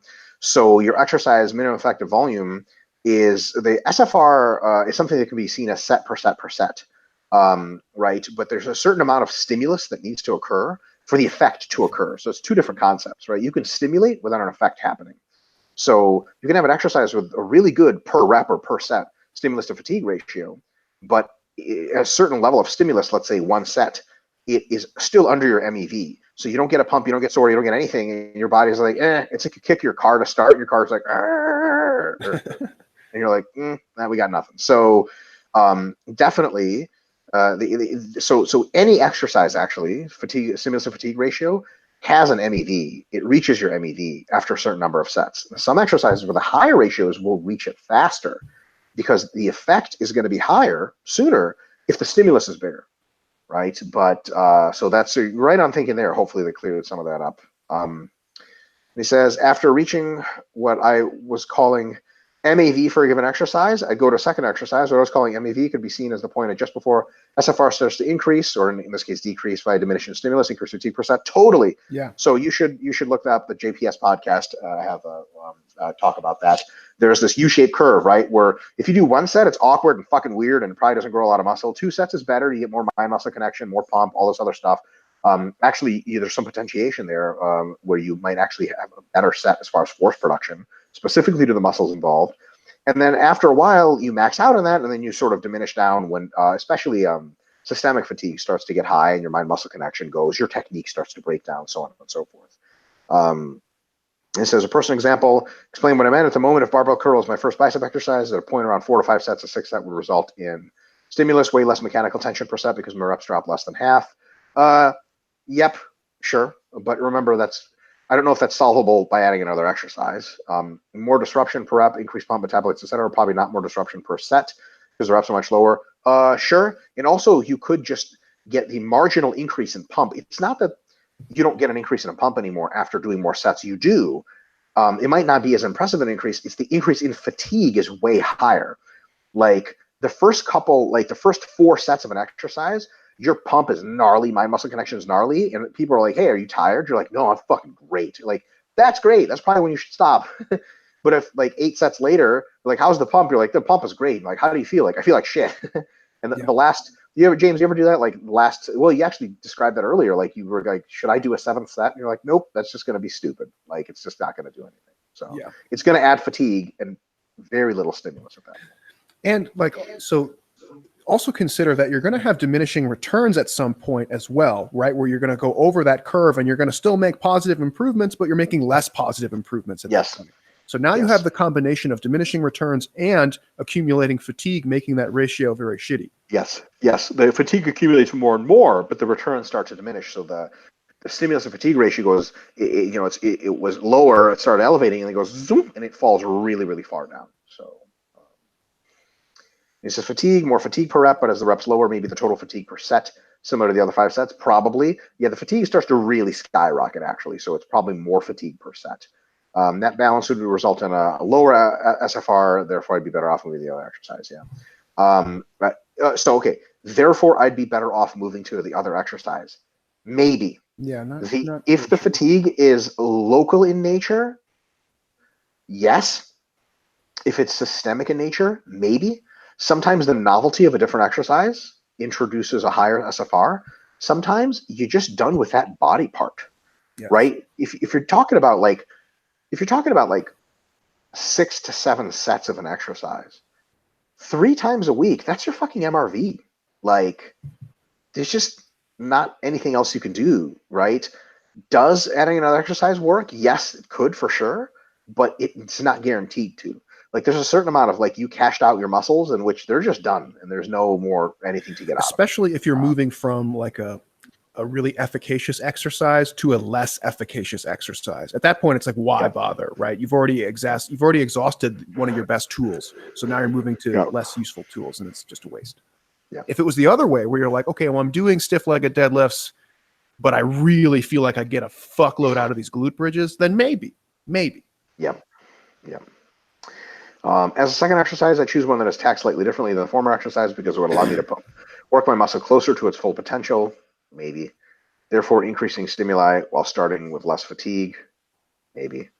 Personal example, explain what I meant. As you know, on my second meso from the small data, I've gathered it seems like 4 sets of flat plus 3 sets of incline bench press have way better SFR than 7 sets of flat. Yep, that makes sense. And part of that is contaminated by the fact that you're really using some very different muscles there. And also the novelty factor is totally a thing. Mm-hmm. I'll also extrapolate that the thought that arguing that if I was more advanced in a week or two, I'd be better served by adding a new isolated chest exercise instead of adding more sets to those 2 exercises. Again, it would tax the muscle differently, allowing me to perform closer to its full potential. The fatigue generated by it is pretty low. The stimulus post compounds would be could be potentiated because that kind of exercise is suitable to pump and metabolites. That will result in a lower SFR, higher SFR than done 12 sets of bench press. If fatigue kept increasing with the benches, my session MRV would drop. I'd have less room to stimulate my chest. Instead of doing that, I'd squeeze less stimulating, but even less fatiguing exercises. Yeah, creating a good SFR to fill up a small room before reaching session MRV. Totally. What I would say is you just start out with a certain number of exercises and just populate the sets of them. When you add sets, you put the sets into the highest SFR exercises. Like, let's say you're really feeling the squats in this week and the leg presses feeling, then you add a set of squats next week and not a set of leg presses. But after a while, you get to a point where you've added enough squat sets where any additional squat set would drop your SFR a lot. And squat, now leg pressing is like a kind of novel. It's fresh because you don't do as much work in it. Now it's better to add the leg press. Adding exercises midway through a meso has a variety of essentially second order effect downsides where they're unpredictable. If for example, let's say you're doing bent rows and then you add underhand easy rows. Like on paper, it looks fine, but it turns out the underhand easy rows stimulate your biceps just enough to make them irritated for the next day where you usually do biceps, and it fucks your biceps up. And then it fucks your shoulder press up because your biceps are doing shoulder press, cascading effects. You want to build a program, I think, from scratch and just have all the exercises you're going to do them for the whole meso. How you sort the volumes in there is up to you. I wouldn't mess around with adding exercises in. Yeah, same here. I think that's usually just have it already in the program and adjust the sets accordingly. I'm not a huge fan of adding things midway through. There's so much randomness and variation that comes with that. It makes tracking other things very difficult. Yeah. I said in this micro, 5th set of barbell curls had pretty low reps comparing with the first one. I thought on adding 2 sets of high pulley curls on next meso micro to increase the volume. What do you think is a good idea? I think you should have been doing the high pulley curls from the beginning and been balancing the work effort between the 2. But now that you're there, it's probably not a bad idea. Mm-hmm. He says, sorry for the long question. I finally had a day off and realized I have no friends and nothing to do. So I decided to find human interaction via RP Plus because I know you're going to read what I have to say. Now we know why Shimmy always have so much time to ask questions. Starting some beef. Fucking beef in the RP Plus. I don't think Daniel Hacker actually asked any questions on this one, did he? Yeah, fuck you. Take that, Felipe Machado. You're the only asshole in here asking questions. I think Jan Fries has everyone's ticket this week. Yeah, Jan Fries is definitely on this fucking money today. We'll get to him in just a bit. All right. Mircea Balaj says, "Hi, docs. When cutting, do you ever feel that some muscle groups just tend to lose more size than others? For example, my arms seem to shrink when I start cutting faster than any other body parts. I have a hard time keeping arm size when cutting, and I would like to know if caloric restriction impacts some MEVs more than others." Yes, absolutely. In my case, should I up the volumes for my arms, try to keep as much size as possible, or do you think something else would be a better solution? Thanks as always. So it could be a bunch of things. It could be their MRVs fall more, or MEVs don't rise as much. But some things, some body parts just tend to lose more muscle than others. And our solution, probably, not to preempt James, is just do your very best for each muscle group with its own tailor-made solution to the volume landmarks and training it hard enough. And I would say, lastly, make sure you're not using your arms in some weird way that you're not accounting for, that it makes them exceptionally more fatigable, so on and so forth. Like a lot of guys will lose leg mass during their cuts because they do a shitload of cardio, and they're like, "Oh, just my legs are really hard." They're like, "Well, if you don't do a shitload of cardio and you cut your calories maybe a little more, just take longer time to diet, it turns out you don't lose as much leg mass." So there's a thought. Yeah. And this is going to sound really stupid, but just bear with me. Sometimes people make really, really bad exercise choices where they'll go like, okay, I'm starting my cut. I'm going to do wide grip benches. And instead of underhand pull downs, I'm just going to do the fucking pull over lat machine. And then the next thing you know, you've actually like eliminated so much ancillary work from like your triceps and your biceps that you might just be undertraining them a little bit at that point. I know that sounds like a weird scenario, but I've seen that happen before where people just didn't realize that they just cut like half of their arm volume out just by using more specialized movements or isolation movements. That's a really good point. That's a really good. It sounds stupid, I know, but it does. It comes up, so maybe check that out too. All right, Jorge Galeano Requena. That's the spiciest one by far. So spicy. Hello, guys. Again, thanks for last week's knowledge. Hamstrings. So I switched my 2 leg workouts and placed the posterior chain one earlier in the week, Tuesday, to be more fresh for deadlifts. The issue I'm having is that my hamstrings are still sore going into my back workout Thursday, where I do bent over rows. I don't mind it, but also on the squat/workers curl session Friday, is it really that bad? While squatting and leg pressing, which I try to do as much quad focus as possible, I didn't feel anything in my body that was telling me not to do that. On the leg curls, though, I could feel the soreness ramping up every time I would get remotely to 5 IR and up. Can I get away with moving the leg curls to Saturday, or would you recommend switching leg workouts again to get that extra recovery day? I think it's a balancing act, Jorge. It really, like, you can do a couple of things. You can lower the number of stiff-legged deadlifts that you're doing on Tuesday, and raise the number of leg curls you're doing on Friday, or you could train a little bit sore and be okay with it. That's probably fine. As long as you're completely healed in the hamstrings by next Tuesday. The bent over row thing, not an issue. You'll have to be sore doing that. That's totally cool. A lot of times, actually, I like to have sore hamstrings for bent rows because it tells me when I'm arching my back properly, because I can tuck and my hamstrings hurt. And I'm like, okay, I'm clearly in anterior tilt. Did I say I was in anterior tilt on purpose? The internet is losing its mind. Don't start. Don't start. So I would say it's a balancing act. Generally, that you try to minimize soreness when you train. And if you have to eliminate soreness, it's for when you train heavy. So if you're going to have some overlap, make sure it's not for the heavy. So when you're saying, should I move the leg curls to Saturday? That risks them hamstrings still being sore on Tuesday, which was definitely worse because it's heavy training. So probably not. Keep it on Friday, but lower the volume that you're doing of hamstring work on Tuesday is my best bet. James? Yeah, I was going to say lower the volume first as like your first trial and error. And then you could play around with that. So like the hamstring curls, depending on how you respond, you might be able to recover from that by the next time you do your deadlift workout. So maybe pushing them to Saturdays, okay. Other people like myself, my hamstrings, they would not be recovered in time to do that. So I would say lower the volume first. And if that doesn't do the job, like if your hamstrings just have a really long SRA curve, you can play around with that and see how that, and shifting that day over and see how that goes. Yeah. Next question is real short. Go ahead. Yeah, sorry. The hamstrings are just one, like, I don't know if it's just an MEV thing, but a little bit goes a long way. A lot of people think like, I'm going to get in there and buy 5 sets of SLDLs. It's like, no, you just do like 2 and you're good. And then maybe next time you do 3, There's always the temptation to replicate a similar work effort between different muscle groups. Right. I think it makes sense. It makes sense. Like, you just don't feel like you're even training sometimes if you do hamstrings and it's like, okay, I did 2 sets on Monday, 3 sets on Thursday, and 4 sets on Saturday, and that's it. Like that, like literally, I almost just basically described my hamstring work. Like when I do good mornings or stiff legged deadlifts, I do between 2 and 3 sets per session, ever. Oh, yeah. Ever. More than that, and Because you're going to be wiped out for a week and a half.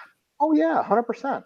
So, you know, it's almost like you could say, well, really, like, couldn't you do more sets? Yeah, if I want to be violently sore and super fucked up. But on leg curls, like lying leg curls, relatively heavy, I can do like 3 to 5 sets, and on seated curls light, I can do like 4 to 6 sets towards the end of my mesocycles, and that's okay, right? But it's you know, if you're super sore and you're still overlapping sore, you're training too much. That's what it comes down to. Mm-hmm. It's usually the first and easiest thing to fix. Yep. Overhead press. If one hasn't overhead pressed for a good 1.5 years because of shoulder issues, are there any potential gains to be had once you introduce the movement again? Yes, via exercise deletion and replacement of novelty and variation. Front raises and presses have grown the front delts nice and steady so far. I'm just avoiding the movement in case I start having problems again and ruin further weeks of training. How and when would be the best way to introduce the movement? I got a good answer for that. Is essentially any way to overhead press if you're not a weightlifter or strongman? No. Look, if it hurts your shoulders, just ever do it again. Like, and like seriously, and I you'll agree. miss out on almost nothing. Like, fucking waste of an exercise. Mind you, it's one of my favorite exercises, and it's the one exercise I'm the best in this world at. Like I've done things in overhead press that don't make any sense to me. Okay, but it just what happens. It's just like if I don't do it or do it or don't do it or do it, I'm just as generally strong, and I'm certainly just as jacked. So I'll have gone months. Sometimes I'll get shoulder issues. I'll go months without overhead pressing. I can't tell a fucking thing in my physique. I really wish I could. I really wish my favorite exercise was like, I really wish it was like bent rows or squats, where when you don't do them, you can see it in your physique. You know, you're like, something's missing. Nope, not a fucking thing. So don't worry about it now. If you want to reintroduce it, the best place to reintroduce it is as the last exercise in a push day. Mm-hmm. Because you're nice and pre-fatigued, the weights will be really light, you've got good mind-muscle connection. Work on your technique and see if the joints hurt. Don't just start at first and go heavy. Super light at the end of a push workout. If that works well, a meso or 2 later, you can move it into the middle. If that works well, then move it in as a first exercise. That's it. Yeah, I'm not a PT or a biomechanist, but I can tell you for a fact, when people have existing shoulder injuries, the overhead press just always exacerbates it. It's one of those, like, if you want to keep fucking your shoulders up over time, just keep overhead pressing, because it'll get the mindlessly job for no reason. Exactly. So like, if you just want to be jacked, man, just drop it. I mean, if you have a history of shoulder issues, which clearly you do, there's no justification. I mean, like, yeah, it's cool and it's fun, and you have kind of the primitive, like, pick this thing up over my head aspect to it, but goddamn, it's just not worth it. Let it go. Yeah. Number 3, locking knees. Do you recommend to lock the knees and squeeze the quads on squats, front squats, and any deadlift variation for hypertrophy training? Absolutely not. That gets you nothing because you're not squeezing against any resistance because the leg is locked out. What I do recommend locking out the knees and squeezing on is, drum roll, leg extension. That's what that exercise is actually designed to do. So yeah, that's it. I mean, I don't even think it's like a necessary, like, we don't even recommend not doing it. We just say, like, go all the way up, go all the way down, get like, it's not like not explicitly in the sense, like, when we teach somebody to squat, it's not like, okay, here's the part about locking your knees. It's like, okay, posture's good, range of motion's good, you stood all the way back up, you feel it in your quads, perfect. Okay, let's move on. Totally, James. I mean? Yes, for the addressing the point about locking the knees, yes. Addressing the point about squeezing the quads at the top of that's a whole different animal. That's a different thing. That's true. Should you lock your knees? Yeah, sure. If you get tired, lock your knees, or full range of motion, lock your knees. That must be one of the most common questions and comments I get on my Instagram videos of me leg pressing and hack squatting is like, you lock your knees. Aren't you worried about injury? Like, you fucking retard. How do you think the knee works? You're supposed to lock your knees. Like, do you get hurt every time you walk? Like, the fuck is wrong with you? But squeezing at the top is pointless because there's no tension there. The tension is through the bone. So squeezing at the top is for leg extensions, and that's it. So squeezing at the top, you lock your knees. You can lock your knees. You cannot. When you're doing, now here is a valid point, I think.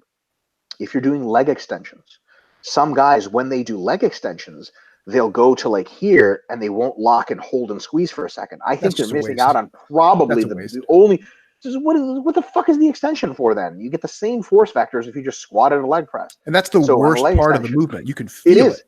totally, and it's like I know I should be doing this, but I'm not. The leg extensions, like anytime, my leg extensions are lighter than everyone else's in the gym for some goddamn reason. I have the biggest fucking quad short of my training partner, Charlie. Like I don't know how that works, but everyone likes leg extensions a lot until you say, hey, you should be extending it for 1 second at the top, and they're like, but I can only do 30 pounds. Like, yeah, no shit, dick face. That's why your quads are small. Fuck. Yeah. Oh man, the peak contraction on knee extension is one like I'll see my veins just like exploding out of my legs, which never happens. Oh, That's yeah. like the one exercise where I get the most horrific pump of my life. Yep.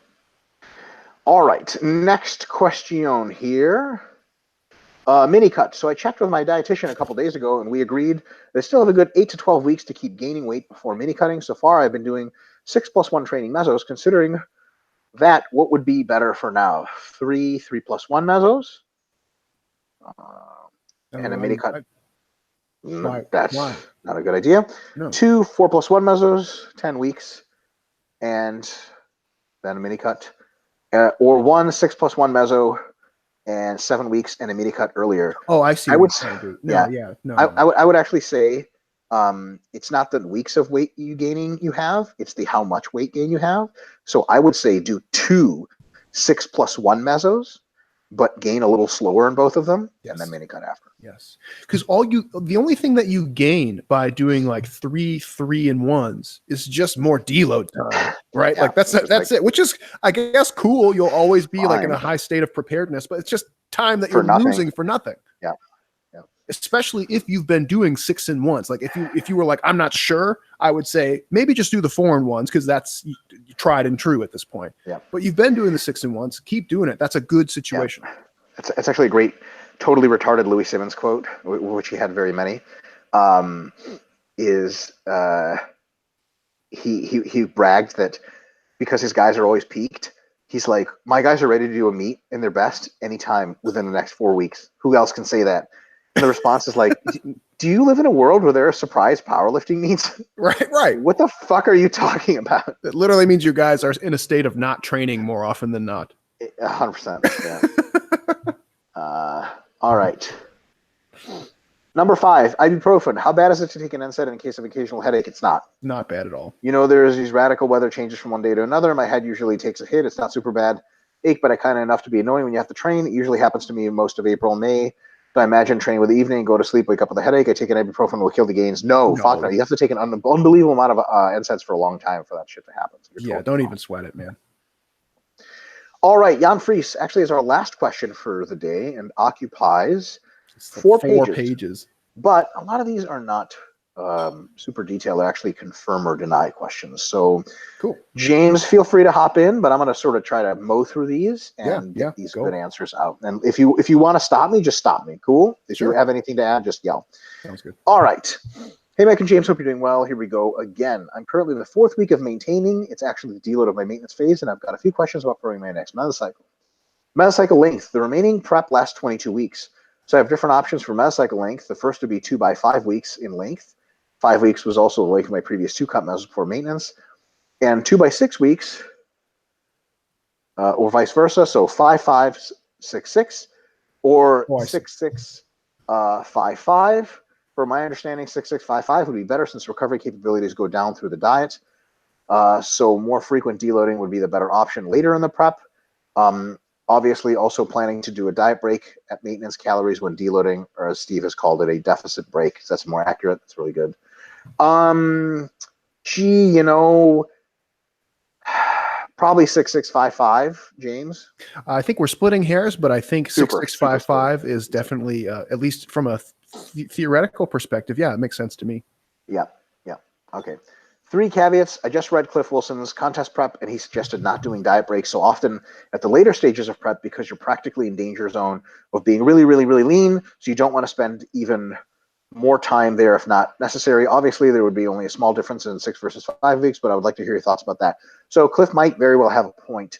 What I've been intimating recently, and I think this is something to think about, is that being lean itself might not be as bad as we think. It's the amount of time dieting to get lean and the not having dropped that fatigue off. But the thing is that when you're not in a deficit anymore, you are dropping fatigue, so maybe you're not in the danger zone. That being said, for natural competitors with hormones and stuff, Jared Feather especially is of the co-Folsom mindset, where Wait, it's like, that was confusing. You said for natural competitors with hormones and stuff.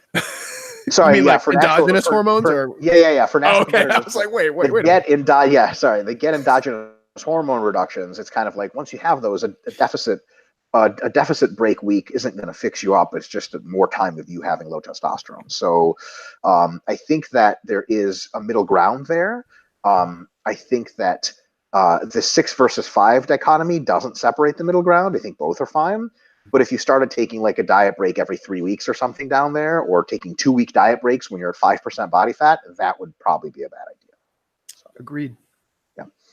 Not really having a dynamic volumes at the end, since MEV rises and MRV falls, so it could happen that my volumes aren't really dynamic. The last 2 mesos, especially the last one, I imagine it would be easier to survive at 6-week meso with static set volumes rather than 5-week meso with dynamic set rising numbers. Yes. Yeah, I think so. They're just altering intensities. I also plan on bringing down the weight loss through those 22 weeks, so starting a little bit more aggressive again, but slowing it down from meso to meso, which could then counteract less and less recovery capacity from getting leaner and leaner. And to some degree, obviously not completely. What do you guys think would be the better option? And here are 2 options. Oh, I thought that was the. I don't see those as 2 different options. I got lost. Where's the? So what do you guys think would be the better option? Oh, the 6-6 versus 5-5 still. I think that's. Oh, we're still on that. Oh, yeah. I think it's 6-6-5-5 is fine. I think if you do 5-5-6-6 is also fine, but 6-6-5-5 gets my vote just by a little bit. I think you're going to be feeling it more and more when you do the 6s later. But I don't think you're going to be much worse. You might just not even survive a 6 later. 5 might be all you have. All right, volume. I plan on resetting my volumes to the ones that first caught mesocycle. I did 2 pre-maintenance, so lowering MEV and increasing MRV again. I programmed the first mesocycle by proactively increasing my MEV by 2 sets and decreasing MRV by 2 sets. Average set numbers were still my peak mass numbers. For my last general mesocycle, I did 2 specialization mesos after. Very cool. Second mesocycle was interesting, though. I increased my MEV by 1 to 2 sets proactively, but didn't proactively lower my MRV as suggested. And you're not supposed to lower your MRV, by the way, Jan. You set your MEV and then you auto-regulate up until you hit an MRV, because it could be something different. I think that's what he's saying, too. Yep. I suggested, but rather look at biofeedback and then, perfect, and then reactively lower my MRV if those markers suggested I'm not recovering. I could still recover my meso 1 MRV, so I didn't have any DOMs in subsequent session and no performance breakdown at all. I was also systemically more fatigued in meso 1. So average meso set numbers as a consequence of higher MEV, and the same MRVs were higher than in cut meso 1. So I guess my MRVs were higher than I thought. Sweet, that could happen. I also have to say that meso 2 was probably also better in terms of external variables. That's good. I moved places in the first meso and had a lot of stress from that. Sleep rhythm and although quality of sleep was better in meso 2, and I was also more in the groove of dieting habits. Also, the deficit was smaller, 1% weight loss per week versus 1.25. There's your MRV explanation right there. Probably all things that led to higher MRVs. What would be the implications for that? Should I stick the same numbers in meso 1 but increase my MRVs a bit, or going by biofeedback again and maybe pushing a little bit harder on set progression in the last week if I think I can survive that? I would even go so far as to say that maybe not even pushing hard in the last week, but adding a week. If you're nowhere near your MRV, just add another week and then take your deload when you take your deload. Or you can push the volumes a bit in the last week. Or if you really need a deload because it's part of your plan, don't push the volumes in the last week because you're cutting. Just get good PRs and get a good thing and take a deload anyway, and you'll be so recovered for the next meso. You'll have an unbelievable meso. So moot point, but yeah. Yeah, I like the recommendation about adding a week, especially because here's the thing, Jan, too. It's more important that you get your MEVs and kind of your MAV range dialed in. Like, you don't necessarily want to chase MRV for its own sake, because if you miss, then you can just totally fuck your whole prep up in a bad way. Totally. So I think like if you're finding that like maybe you were underdosing your MRV a little bit, that's not a huge deal. Especially you can flip it into your benefit and like Mike said, extend it out by another week, which is just more time for training at that point.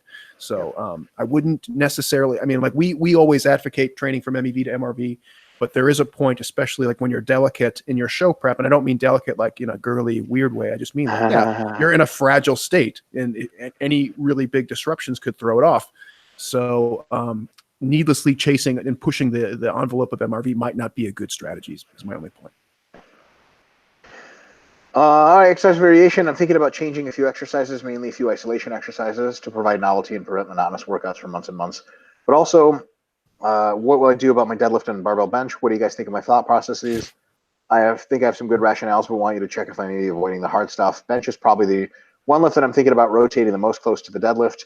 Performance probably went down by 7.5 to 10K in my 10 around with the first two mesos, probably because of less glute fat and less stable setup, less bridge, and also from less chest fat. I was going to say less chest fat. There you go. Increased ROM. The performance is down, which is not good, but the technique has changed. Do you think it still adequately stimulates hypertrophy with less performance, but higher ROM and less decline angle caused by a different setup? I think if you're starting an MEV and you're going close to failure, it stimulates hypertrophy just fine. And it just might be that the novelty has worn off and you should need to switch. In contrast, my newly introduced incline dumbbell press and flat press progressed nicely, and even my not so fresh incline machine press did. So remember, like, one of the ways we trade out exercises is if you've not been progressing in one, you trade it out. You don't even ask why. Like, if you have been hitting PRs and your joints don't hurt and the exercise doesn't feel stale, keep it in. If the exercise feels stale, your joints hurt, or you're not hitting PRs for a while, trade it out. You're getting a nice secondary confirmation there. So, you're saying your bench went down by 7.5 to 10 kilograms. And like in the other question we had earlier tonight, we said 10 kilograms is kind of where I start going, maybe not great, but you also are progressing on your other chest exercises as well, even the ones that are maybe not super fresh. So that's a secondary confirmation that, you're probably not like losing muscle, and it's probably not a terrible situation, and things are mostly good. You just had a bad, that one exercise is just wonky for a variety of reasons. I do them from 8 mesos now. 2 is the main horizontal press, 2 for main horizontal press, but on the back burner, 2 specialization mesos, 2 cut mesos, blah, blah, blah, blah, blah. I think changing them to dumbbell press, which I like and haven't done since the end of July 2018. Oh, yes, I would fucking change them. Good God, 8 mesos. I progressed them nicely by 20 the months before. They built so much adaptive resistance, rotating them out was a good idea. Totally. I think it's time for them to come back in or some other exercise. I would definitely rotate the bench out. The reason for rotating the deadlifts are mainly that they just absolutely crush me. I mean, you can stop right there. Yeah, deadlifts and contest prep are fucking stupid anyway. That's it. No more reason deadlifts have what we call a very high raw stimulus magnitude, which means they really stimulate muscle growth a ton, but their stimulus to fatigue ratio sucks because they're so fatiguing. You don't have that leeway on cut, so they automatically just get zoned. They're gone, right? Yeah. I still perform peak mass numbers there, but they feel horrible. I'm training push, pull legs, rest at the moment. I'm absolutely wrecked at my rest day, which is the day after deadlifts. I think overall systemic fatigue is high, and also which creeps up into our sessions. Totally, not to the point where I lose performance, but definitely focus on the mindset. Wise takes the toll on me when I'm only doing 2 sets. I mean, you're just showing off, Jan. This is fucking stupid. No performance loss, he says. I do 2 sets of deadlifts on my ham glute focus day and get more volume from SLDL introduced in the first cut meso. I do RDLs on my quad focus day at the later stages of the sessions with less intensity in sets. Thinking about changing to RDLs, I mean hamstring hip hinge on my glute ham focus day and introducing dumbbell RDL instead of barbell to the quad. Yes. I think that's totally fine. I was going to say, God damn, you're doing both in the same fucking week? Jesus. Yeah, that's a bit much. Reason for rotating the SLDLs, honestly, I just don't really like SLDL as much as the RDL. Better mind muscle connection, more intensity, fun to train them. I don't know what the difference is. I guess the RDL is people started from the top or something like that. I think the RDL people have a little bit more leg bend throughout the range. Not quite as straight. All right. The reality is those are the same exercise. It's the same movement. Yeah. It's just however you want to train it. People just refer to something. And that's literally like an individual variation on a technique to develop the mind muscle connection that you want. So if you want more glute, like you bend your knees a little bit more. If you want more hamstrings, you straighten them out a little bit. Like that's literally the idea. All right. And finally, dumbbell RDL would be an exercise I just want to try. I think you can get some nice progress out of that movement in the high rep range. Totally. Good rationales are just avoiding the hard stuff. No, this is great rationales. It's great. So I think you're doing way too much of the hard stuff. Yeah, too much of the hard stuff. Now, on that point, and going back to your previous question, Jan, if you switch out your barbell bench press and you take out that fucking deadlift, I guarantee you, it's going to open up your volume on some of your other stuff, whether you realize it or not. So what you'll find is that just by taking out those 2 barbell movements, particularly the deadlift, but also barbell bench, your systemic's going to go up, and that will manifest somewhere, somehow, maybe an extra week of training, maybe your total sets on other things will go up, but that will be a noticeable change. You might want to just make a note for yourself. Yep. All right. Nutrition questions. 1, I know the refractory period MPS is mainly a phenomenon caused by lab settings and protein distribution different from real-life protein consumption. General recommendations for distributing protein intake over the day are still going to be in the direction of leaving 3 to 5 hours between distinct protein feedings. One of the main arguments for leaving the 3 to 5 hours is a refractory period of your MPS. In a real-world example, you consume a meal with more than 3, if you would consume a meal with more than 3 grams of leucine, 10 grams of EAAs, 1 hour pre-workout, train them for 2 to 3 hours, would an intra-workout shake with EAAs then be ineffective as you are in the 3 to 5 range? No clues. The protein refractory period research is all fucking garbage as far as I'm concerned. There's nothing to take out of that for human beings. I have absolutely no idea what anything is implied.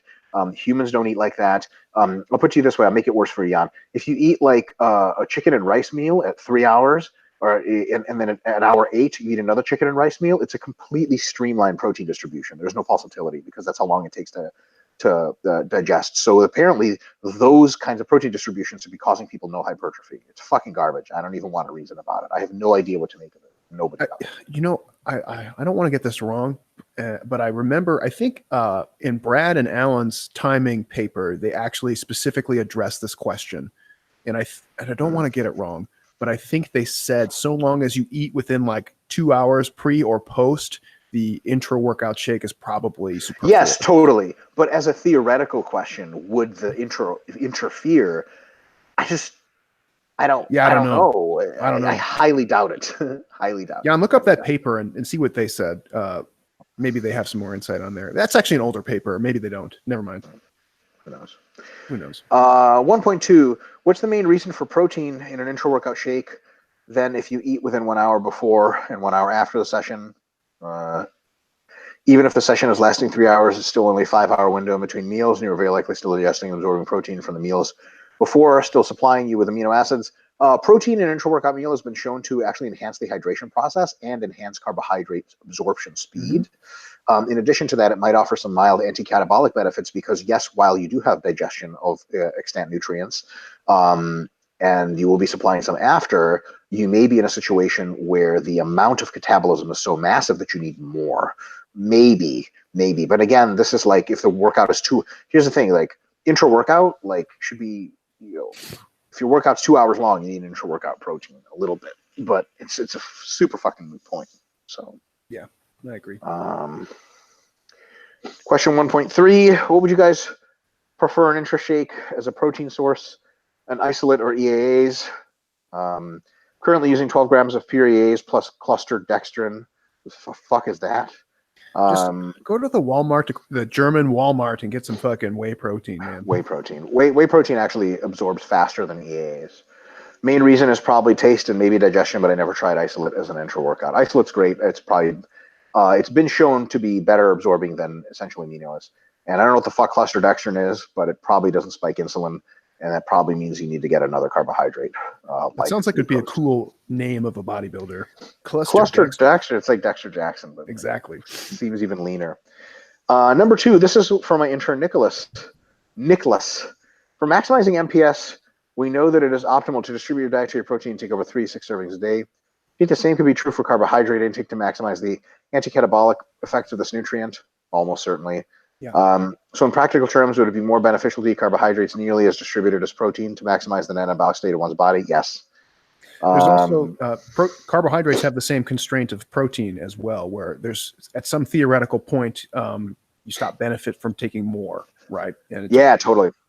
Totally. So yeah, that's why most people who are jacked eat protein carb combined feedings most of the day. Mm-hmm. It's not on accident. And he says, see you both in London. I'm assuming we will get into a fight because I'll be writing so many questions. I want you both to bring your A game. I will be prepared. Well, fuck this fucking attitude, dude. You're going to have a fucking fight with all the other people who are also going to ask questions. We're not going to fight you, bro, but a lot of people will try to fuck you up. All right, man. That was a doozy of pre-questions. Let's wrap this one up. Let's get to Tell these. Let me fucks to refresh get the outta here. live one. All right. Let's start with Mr. Michael Karam. Or Michel Karam, right? So, hello, doctors. I have more than one question. Number one, I constructed diets for me and for my clients by your Renaissance Diet 2.0 book or by Contest Prep book for Layne Norton. Now, I find that the daily deficit required to lose the same amount of weekly weight is not the same. Does this happen because of Layne's book? You account also the body fat percentage and how much body fat you want to lose and not total weight. Who knows? I have no idea. I've never read Layne's book. I'm sure it's great. I have no idea, but all these calculations to begin with are just super fucking minor, because what really matters is you get a decent, reasonable estimate, and then the body weight is your guide afterwards. Yeah, I mean, it's just again just trying to hit the dartboard with the dart, Yep. and then after that is guess and check. Yep. Number two, my girlfriend wanted to start cutting fat. I made her a diet according to Renaissance Periodization 2.0 book. She won't be a bodybuilder or a strength training athlete or something like that. She only wants to lose fat. Now, I know resistance training is better for protecting muscle mass and making sure that more fat is dropped instead of a lot of LBM. My question is, what's the best training routine design in order to not build bigger muscles or pumped muscles because of the inflammation of the high volume? Should I make the workout routine on maintenance volume according to the Hypertrophy Guide Central? Yeah, that's fine. Yeah. Another question is, if she was training before a long time and now she isn't training, does this mean her MV is zero? No, her MV is zero, not on a diet. Yes, on a diet her MV is like -1, so +1. So you just train like one set every couple of days, then she's not going to lose muscle. Try that, and then if she starts losing muscle, add a set. Very, very minimal work. Number three, does someone who's interested in making muscles smaller can do very high reps or to do aerobic work in order to convert those muscles to slow twitch? So you actually have to catabolize them.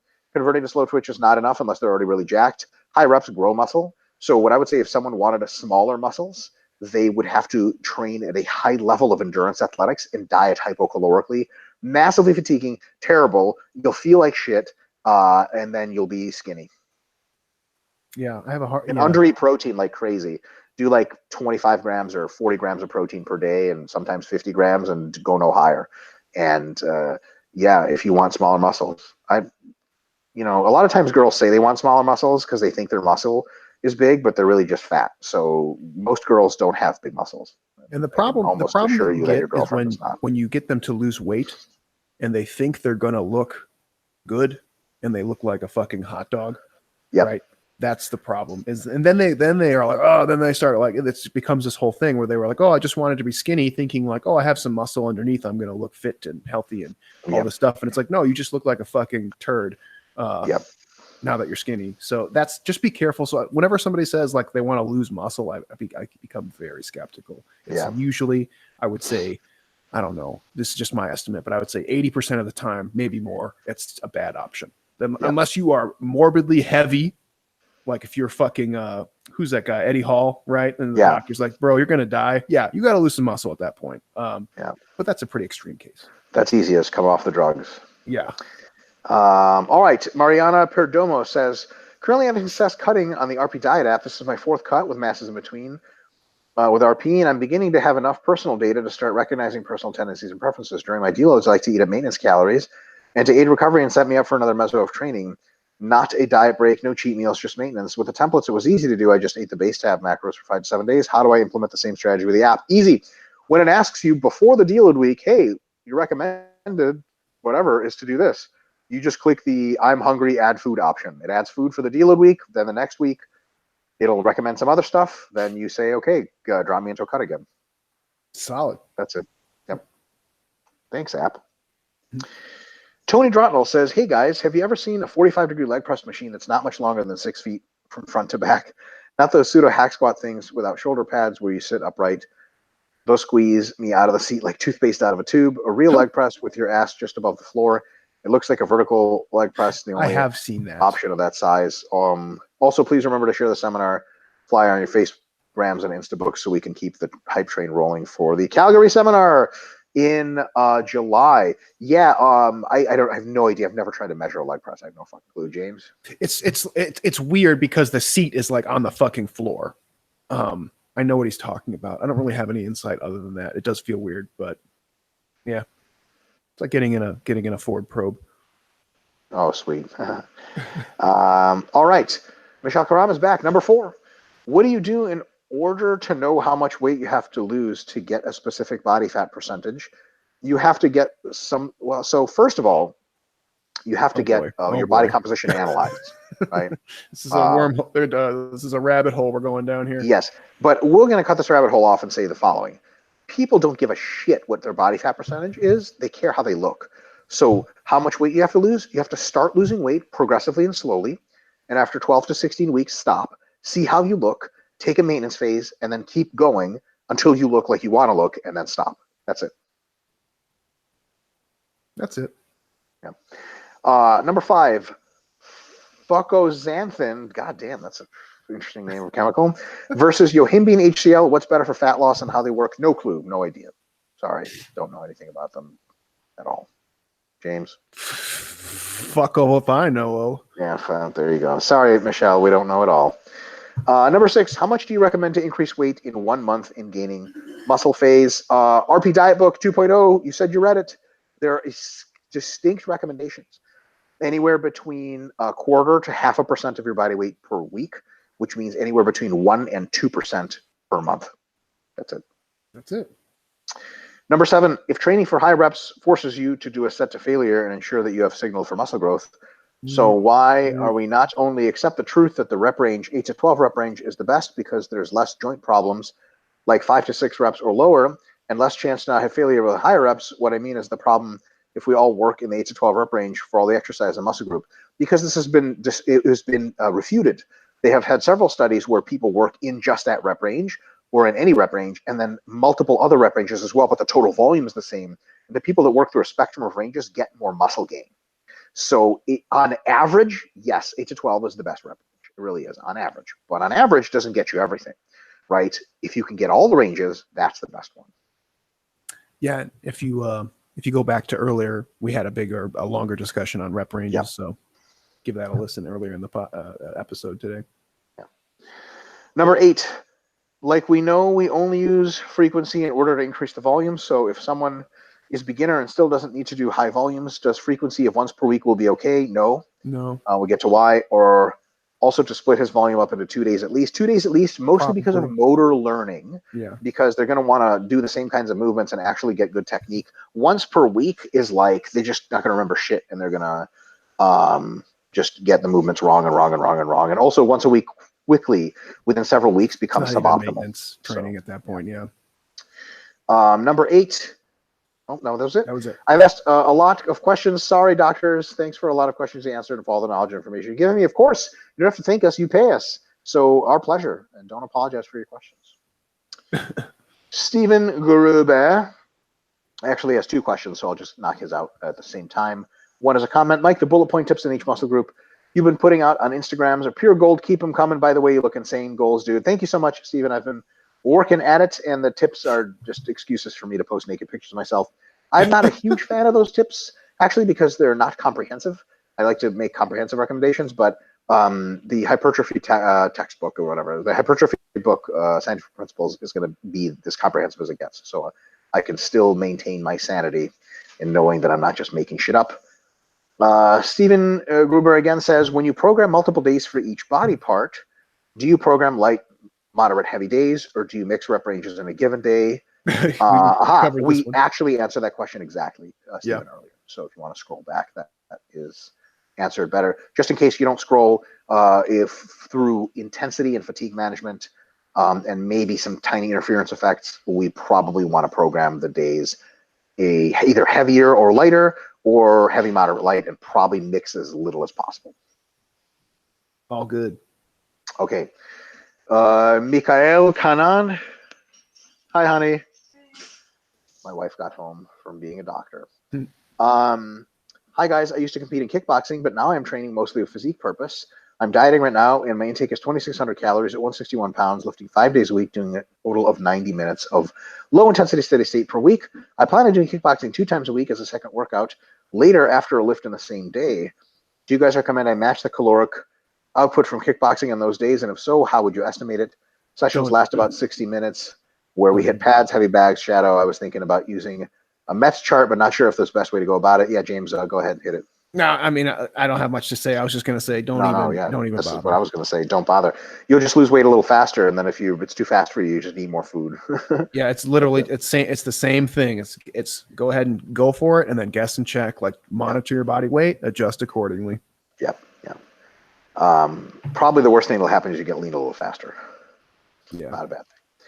All right, John Actually, for the six cool. says, "Hey docs, question: when to tell reps fall out of a rep range versus using drop sets to keep them in the range? 2 weeks ago, you talked about how if you wanted to exercise in the 8 to 12 range, as long as your first set falls in that range, reps falling out of that range in subsequent sets aren't of much concern. So rep range is 8 to 12. You get 10 reps on the first set, followed by 8, 7, 6. When would you prefer using down sets over this method? There's two distinct purposes. One is you want just more, so your mind muscle connection or something, you want it higher and you feel it more in the higher reps. If you guys ever have that, like sets of 6 in the bent row, just you're so tired / it's so heavy that you're like, if you lighten it up to sets of 10 again, you feel it more. So there's that option number one. And option number two is, I think James, what did you say last time? If it gets under 5 reps, it's a very inefficient way to some volume. So then you want to bump it. So I think the 5 rep cutoff is where it's at. Yeah, and you can look at the average reps and see kind of where they're falling, and if they're like right smack in the middle, you're probably good. Or if you notice that like you're more of a fast twitch individual, you might bias the average reps a little bit lower, and vice versa. If you're more, or maybe I got that wrong, fast twitch towards the lower end, slow twitch towards the higher end, etc. And like I think a really easy way to do it, if it's confusing for you, you can just take the average reps, and if the average reps are not in that range, then you can start using down sets. You don't have to. It's just a more straightforward approach. Either way is fine, though. Well, it just logged me out for no reason, so I guess that's all the questions I'm reading. Oh, well, that was it, I think. I can just refresh one more time. I think that was it, though. Yes, sir. Or did we? No, yeah, we got her. Yeah, we're good. That's it. Let's get the fuck out of here. Folks, that was a lot of questions, lot. but that's why we're here. Okay. All right. Next week we're still on because we don't leave for. Yeah, we go. Yep. Next week we leave Wednesday. So for London. Fuck. Yeah, that's crazy. Okay. Next week we're still on. It seems like our technical problems have been resolved. So hopefully we're good to go. See you guys next time. Bye.